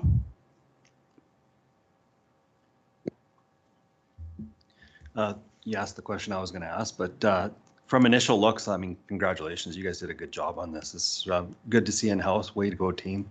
Like this is the kind of stuff that makes things easier, especially with these probably more residential applications. I'm thinking in Muirfield with builders and stuff. I like the idea that they can open it up and look and see, and you can almost play with it if you're looking at something. Well, what's it going to cost me if I do this, this, this? It gives people options instead of tying up staff time. They can do it there, and then I saw you could save it, so way to go. This is awesome. I like it. Through the Reeve to Council, that was one of the things that also helps is they can save a draft. They'll get an email to be able to go back in so they don't have to complete it right away. So we have little help questions if they don't understand, so that we're trying to help them with the typical questions we get on every application. So we tried to use all the lessons learned on how to roll this out. Yeah, through the Reeve, I just want to supplement some of this as well. This process, we worked on it quite a long time, and I think just through some research and understanding of this whole process, this is somewhat state of the art. To our knowledge, we don't know anything like this that exists. So yeah. I just wanted to, so I just wanted to supplement that. we did a lot of research on other, and I'm aware of other municipalities using other types of software, but they still have to integrate it into whatever municipalities use. But they're usually tied to a specific type of permit. Development permits, even though it has the word permit, isn't quite like a safety code permit that you're getting. So there's a lot more that we need to evaluate to be able to do conditions. And so we did look at different municipalities throughout Canada, looking and took little bits and pieces of what we liked and from cloud permitting and everything, and we saw the icons. So we just bought, but then we haven't found anything like the one we're using today. Yeah, I'm really excited to see it. It looks so user-friendly and honestly, yeah, kudos to all of you. I have just a question about the pre-development permit. Do you still do meetings and things like that with applicants before they get into this process so that they understand, or do you, is my understanding wrong that we do have pre-development, pre-application meetings with? Through the Reeved Council, yes, we still have pre-application meetings for all application types. Yeah, so they would still have that and then they would go back and fill that in. Yeah, very good. Councillor Custer and then Deputy Reeve Clausen. Just curious on how you collect signatures. Yes, through the REAP. A really interesting process. We've integrated it with OneSpan, which I believe some council members have used in the past, where you can sign it online. So once the application has been received, that actually gets sent out to the applicants and the owners, and they have the option through OneSpan, all integrated and automatic, and they can put their digital signature in there, and then that comes back into our records system automatically. So. Sorry, I felt like I was on Dragon's Den, so I'm sold. Where do I sign up? He's in. Yeah. Any other questions?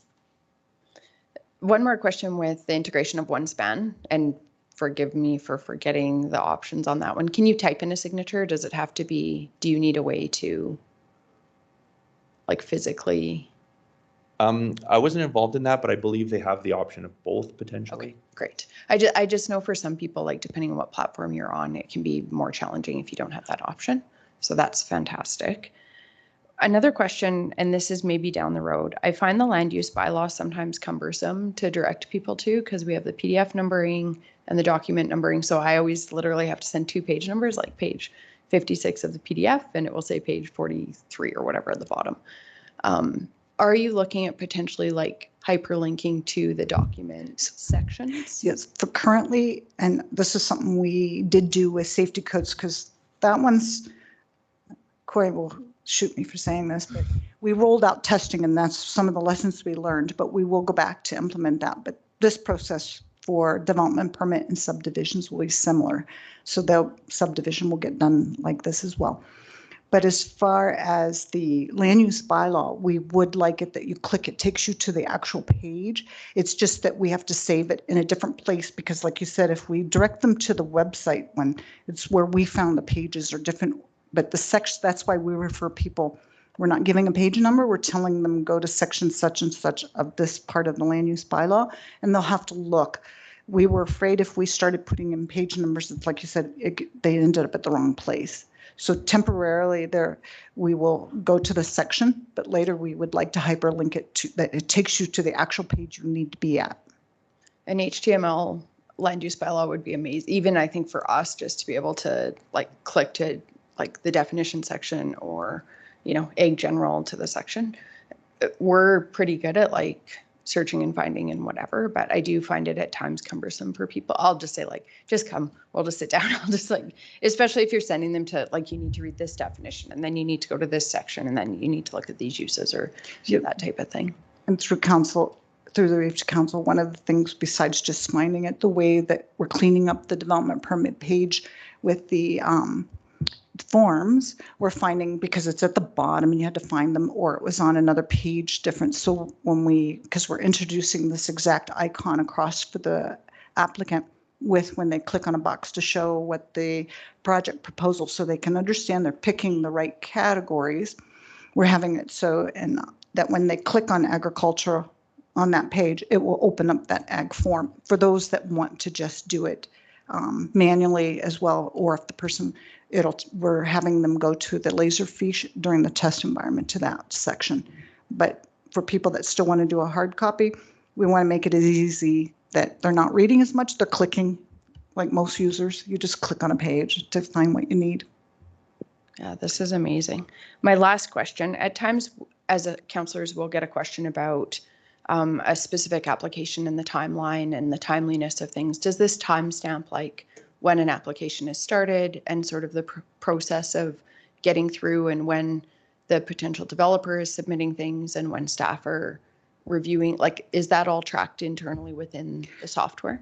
So in this process, we track it on a sheet to give people, and in those pre-application meetings or during that, we do let applicants know that it could be a longer process if it's complicated, and it goes to Municipal Planning Commission based on the studies. So in this one, yes, it's tracked. So once it's deemed, once the payment's received, an email will automatically go out. There's a box that the development officer would check that they're going to get an email message that it's, because she'll be able to select if it's incomplete, why it's incomplete. And then if it's complete, it'll just start that clock for the 40 days. But once we receive it and the payment and all of that's received, it starts that 20-day to deem it complete. And then once it's deemed complete, then it starts that 40-day for approval. So yes, there's alerts within it, whether it's sitting with us to complete, an email comes back in our inbox to say, hey, this is coming up to the deadline, or it goes out to an applicant so that we can remind them that maybe we're waiting on a document, so that there are generated emails that we've prepared in advance that are part of the system. That's amazing. That's fantastic. Yeah, this is incredibly impressive, especially for like a smaller rural municipality to develop a system like this is impressive, and the whole digital transformation program. Yeah, it's incredible. And I think in terms of addressing red tape reduction and streamlining development, for some folks, this will be incredible for that. And I am also very grateful that we're maintaining in-person and paper options, because we do have a lot of ratepayers either through connectivity challenges or a preference to not use, you know, digital or technology-based solutions. This is ideal. So yeah, a huge thank you to our staff that have worked on this, and it'll be iterative. I know we'll have little bumps, and the nice thing about being in-house, I think it will be easier for it to be iterative and address challenges than if it was a sort of a system that we were relying on an external source to customize for our needs. So very impressive. Any other questions or discussion? So there's a motion just to accept as information. I'll move the council accepts the online development permit application presentation as information. Thank you, Councillor Eichert. Any questions or discussion? I'll call the question.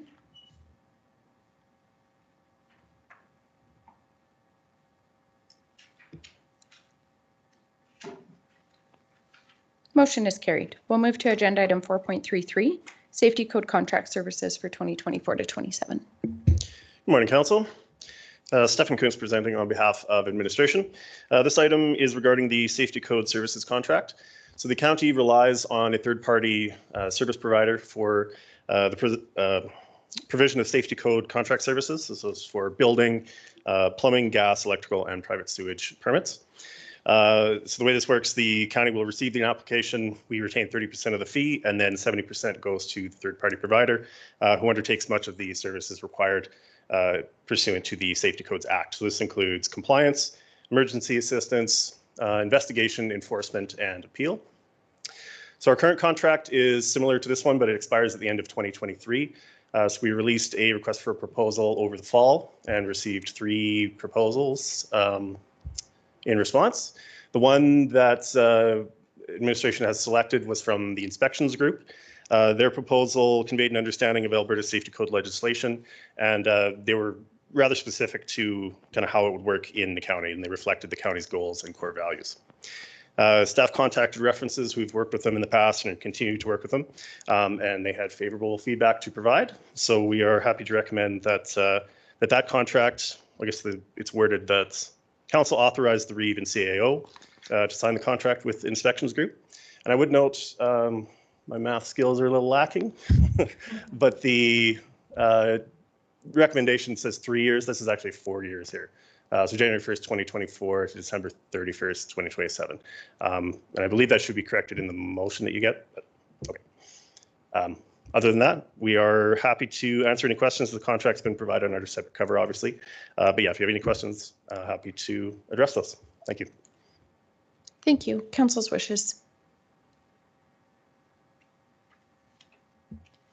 I'll move that council authorizes the REEV and Chief Administrative Officer to sign the contract with the Inspections Group, Inc. for safety code services for a term of 4 years from January 1, 2024 to December 31st, 2027. Thank you, Councillor Priest. Any questions or discussion?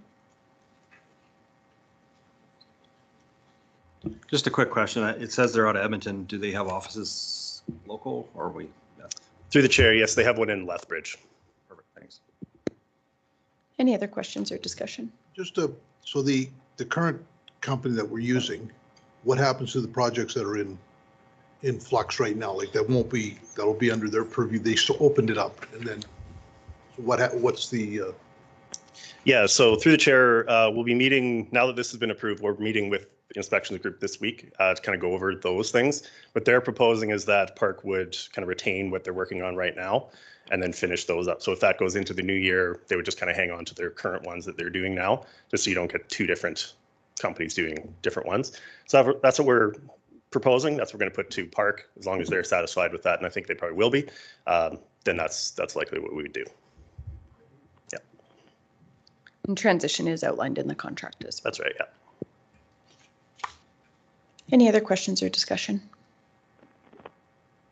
I'll call the question.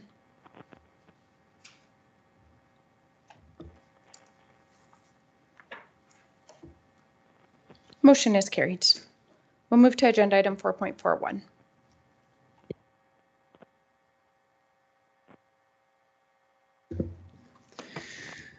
Good morning, Council. Brad Bullock presenting the November and October, actually, 2023 Transportation and Agriculture Department report starting on page 165 of the agenda. So under just some project highlights on the first page, couple of bridge projects that have been completed or nearing completion. On page 166, a summary of some of the operational activities that the crews and teams have been involved with, both for roads and facilities and our project management team. Furthermore, on page 167, a summary of some of the activities that our agriculture and environment team has been involved with. And then after that, a more detailed list of all of the activities and capital projects that the team is working on for council's information. And that concludes my reports, and I'm here for any questions. Thank you. Council's wishes.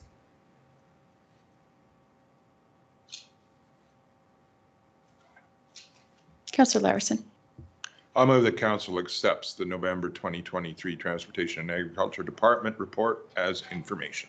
Thank you, Councillor Larson. Any questions or discussion? Call the question.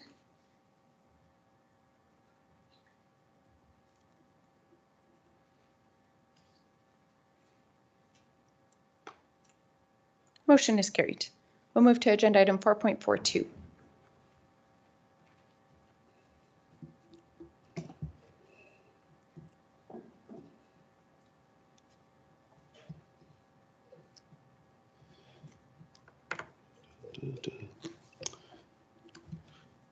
Good morning, Council. It's Bryce from Administration presenting Community Hall Efficiency Review and Condition Assessment. Currently, the county leases buildings to several different community associations and societies. Administration recently hired some consultants to complete a condition assessment and an energy audit of 4 of our facilities. The Cluny Community Center, the Gleason Library, the Gleason District Community Center, and the Nameka Hall. The county owns all those sites and leases them to associations and societies. The energy efficiency reports are included.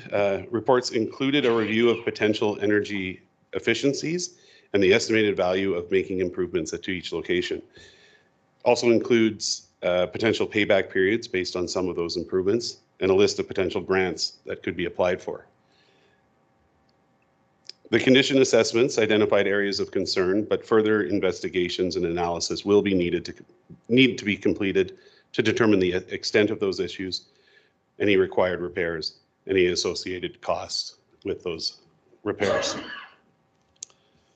Just some background information on our leases. Although all the leases are standalone agreements with each association or society, they all contain provisions that the lessee or the tenant is to complete all repairs and maintenance for the facility. Includes all preventative measures, all maintenance of any machinery or equipment within those facilities, like furnaces and that such, as well as structural repairs, plumbing, electrical. With this report, we have a summary of our condition assessments as well as our efficiency reports. We've also included those in the report document. Upon conclusion of our council meeting today, administration will be sharing these reports with the different societies, the tenants of each individual location, so that they can use them as part of their preventative maintenance or improvement plans. Administration will, of course, continue communications with all of the tenants and as plans and projects are created, as the county still oversees approval of those requests. So just a brief summary of each site. So the Clooney Community Center efficiency review showed a number of items. In this summary page, we identified that the estimated cost to enact those efficiency improvements would be about $260,000, with approximately 5,000 savings, seen in savings per year. So an estimated return on investment of about 50 years. The condition assessment summary, again, this is very high level inspection, doesn't come with a lot of, with any costs or anything associated with it, but did identify some issues, windows, bricks, one of the walls has some cracking, some other stuff that should be investigated at a future time. I will note on this first one, but this applies to all of them, that the efficiency report shows individual items that could be taken. This page just shows a summary of a total of all of them. So all of the associations or societies will have a chance to determine if they want to work on one of them or another with us or with within their structures.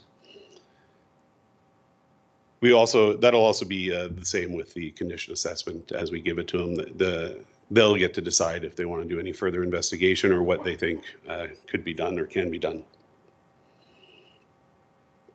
The Gleason Library efficiency review summary, as you can see there, recommended approximately $123,000 worth of improvements with a payback period, a longer payback period than in that case, 78 years to pay that one off, just not quite the same efficiency return on investment on that one.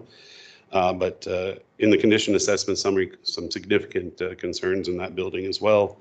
When it comes to some of the support beams, there's some issues with the roofing we're aware of, as well as some of the brickwork on the outside and the grouting around it. We're predicting some fairly significant repairs in both of those two locations. Actually, in 3 of the 4 that are presented, we're predicting significant repair costs and significant repairs at each of those. The Gleason District Community Center, which is probably the newest of the 3 or of the 4 buildings that we looked at, showed some efficiency review improvements. And as you can see there, a smaller amount recommended as a total of $84,000, with a payback period shorter of 12 years, which is reflective of the age of the building and improvements that have been recently done. The condition assessment, we didn't even complete a condition assessment of that building, just based again on its current condition and age. The Nameka Community Center is the last one we'll summarize here. Efficiency review showed approximately $100,000 in cost to implement all of the recommendations, with a payback period of approximately 40 years on that based on the savings per year. Condition assessment, again, structural review indicated it's not too bad, but there are some issues with the roof. There are some issues with some of the supports, and there's some separation. So again, further investigation will be recommended from administration to our tenants. As part of this report, we've also provided, there are some links that were in the efficiency report to some of the grants that are available, but we also had McElhaney, our engineering consultant, provide an information package, grant funding opportunities for facilities, which is also included in this package. That shows that report contains a table with all of the relevant grant funding that they could find, and kind of shows a short list of who's available to apply for it, what the grant covers, kind of, is it a cost share, is it a full grant? Those kind of percentages are shown in that report. And that information package will also be shared with all of the tenants so that they can also work towards any grant funding that would be available to them when they take on such repairs or improvements. As far as funding options, there is a section here we touched on working with finance and community services. So we identified, of course, the CURB grant program that council works on and brings forward, that our community services administrator brings forward every so often and works with the community associations. We also highlighted, I'd also like to highlight that there's a policy that's being brought forward by our community services administrator at the CAL meeting on December 12th. Reviewing the policy, currently it's titled Cars Land and Gleason Community Facilities Funding Grant Program. He's bringing that one back to relook at it, I think, as per council direction, to make it more inclusive for the entire community of Wheatland, rather than just Gleason and Cars Land. So I wanted to highlight that that one is coming back at a future council meeting. As mentioned, administration is going to provide these reports to all of the tenants, the relative tenants, and then further support them and have continued communications with them as they and us determine how to move forward. And that is our report. I'm here for any questions. Thank you. Any questions for administration? I just think, sorry. Deputy Reeve Clausen and then Yeah. Councillor Laprise. Thank you for this really good information, and glad it's going out to the groups that are there, because you need to check and balance once in a while. I'm just wondering if, you don't have to answer it now, but approximate cost, because I'm thinking some of these other community halls that are running, to have somebody come out and do this same kind of evaluation for them so they have something to work forward with. I would say that you could probably estimate anywhere between 3,000 to 5,000 for these type of reports. Depends on the depth, of course, and what you're looking at. So as mentioned in the report, the condition assessments are still very high level, so there would be further investment needed to get those more specific and kind of come up with actual project and project costs out of those suggestions. But I'd say initially 3,000 to 5,000. Thank you. Councillor Laprise. Yeah, I thought this was really interesting information, and I think these groups can certainly address some of the smaller things that are included in here, but I'm glad to hear that we're coming back to another meeting to talk about the community funding, because, you know, when you have cracking on your exterior walls and things like that, that's probably more than a community association can take care of themselves. But I mean, certainly all of this information is so valuable, and lots of little things that they can do, pick away at, I would say, over, you know, a number of years. I don't think anybody has to go out and solve all of this in 1 year, but yeah, I think it's a path forward, and I think everybody will be glad to see the reports and get the data and make a plan to move forward with it all. It's awesome. I'm appreciating it. Any other questions or comments? The information is really good. I've got some concerns on if we take the Gleason Library for instance, it's almost a historical building. We own that building.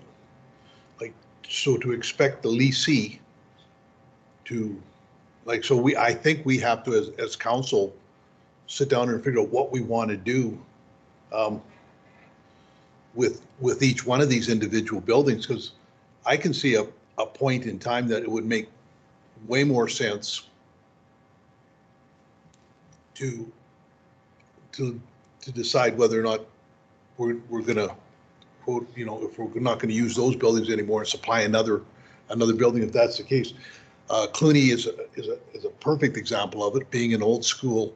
It is gonna be horrible to try to do any renovations and, you know, there's a reason why we didn't, or Hazard didn't take the school, because the upkeep on these things are big. So I think maybe we can address it at the next committee at the whole meeting on what going forward is, or what we are planning, like what is our vision as the council, as the county, to do with community buildings, ones that we don't own and ones that we should maybe be putting money into in order to keep them going for the next 40 years, right? So I think all these buildings need to be assessed on what we're going to do with them. All the communities that have, all the hamlets that have community buildings and that kind of stuff, I think we have to look at it and say, what are we planning on doing on each individual? Does it make sense to put money into a building that we can get 40 more years service out of, even if we don't own it? Or does it make sense to put money into a building that we do own that is just sort of going to be good money after bad? So I think, I don't know if that sort of follows what the committee of the whole discussion is. I think I will leave my comments to there. Any other questions or discussion? When you're looking at the payback periods on these, is this just a simple ROI, or did you include the time value of money in this? Because some of these are pretty significant to the value of the building, and there's no way you're getting a payback if you're including the time value of money. This is just a simple payback or ROI. Okay, that's what I thought.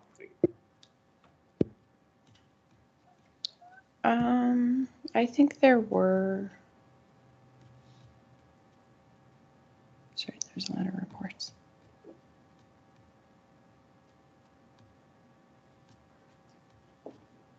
Any other questions or discussion? I move that council accept the community hall efficiency review and condition assessment report as information. Thank you, Councillor Kister. Any other questions or discussion? Call the question.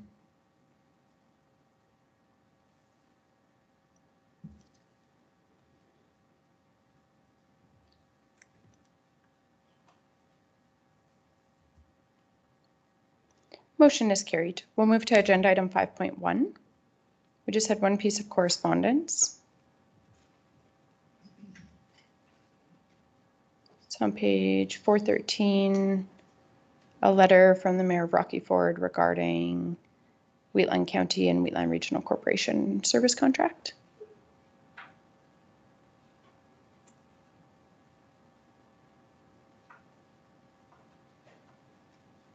Deputy Reeve Clausen. I think it's important, again, the council review the shareholder agreement. No budget has been finalized at WRC at this time.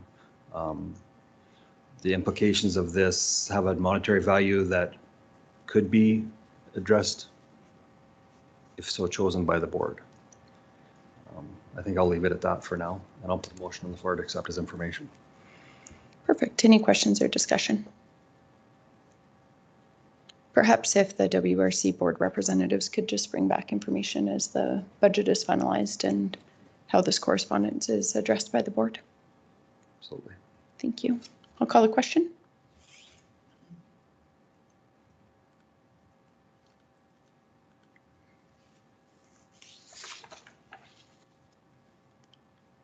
Motion is carried.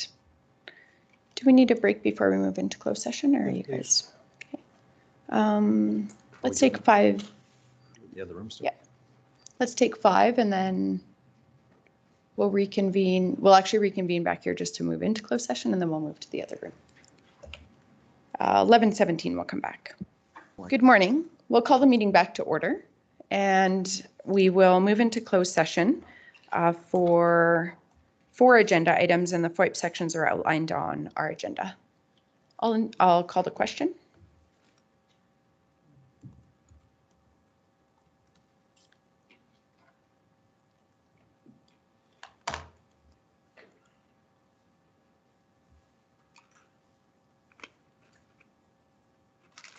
Motion is carried.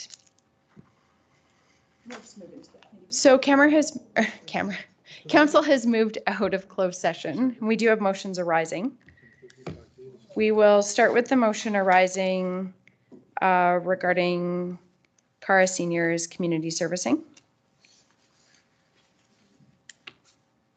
Or we could start, do we want to start with the Town of Strathmore one, since how that doesn't need any changes?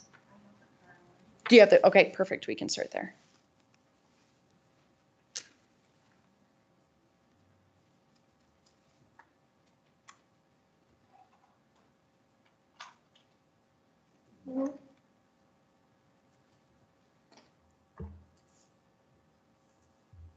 Ready?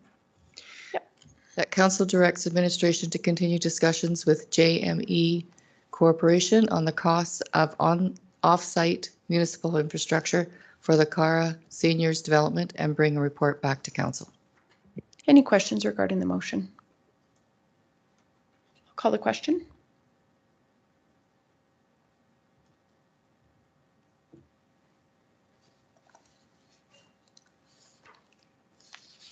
Motion is carried. We can move to Wheatland County Town of Strathmore Recreation Cost Sharing Agreement. I got it. The council approves Town of Strathmore request for a 1-year 2024 recreation cost sharing agreement with a single contribution amount of $428,000 and $428,037.25 from Wheatland County and direct administration to present the draft agreement for council's approval. Any questions or discussion? Call the question.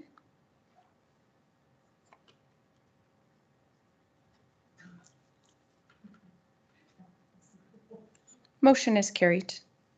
We'll move to Siksika Nation Road Access.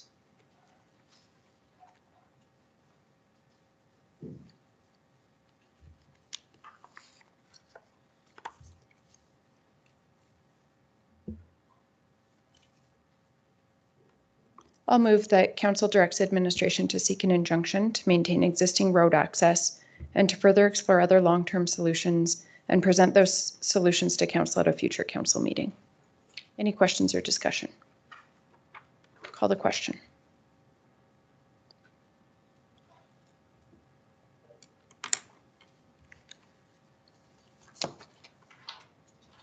Motion is carried. And we'll move to Lakes and Muirfield Development.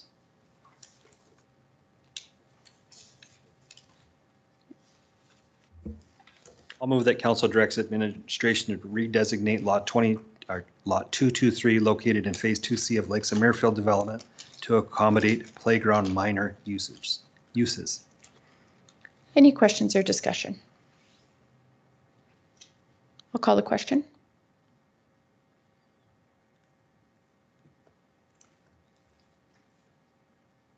Motion is carried.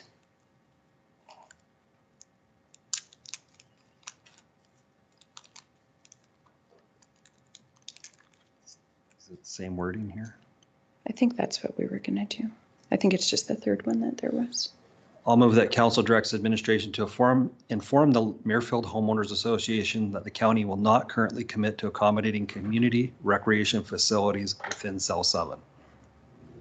Any questions or discussion? Call the question.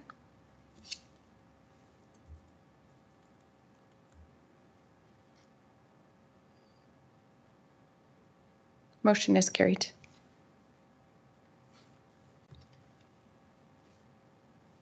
And there was a third proposed motion. You emailed it to me? Okay, just hang on a sec.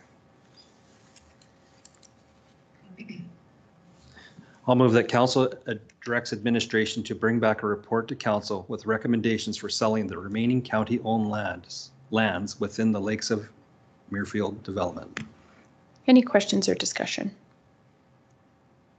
I'll call the question.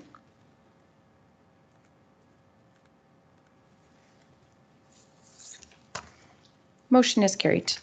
And that brings us to the end of our agenda. We've concluded all of our work. Meeting is adjourned. Thanks, everybody. Thank you.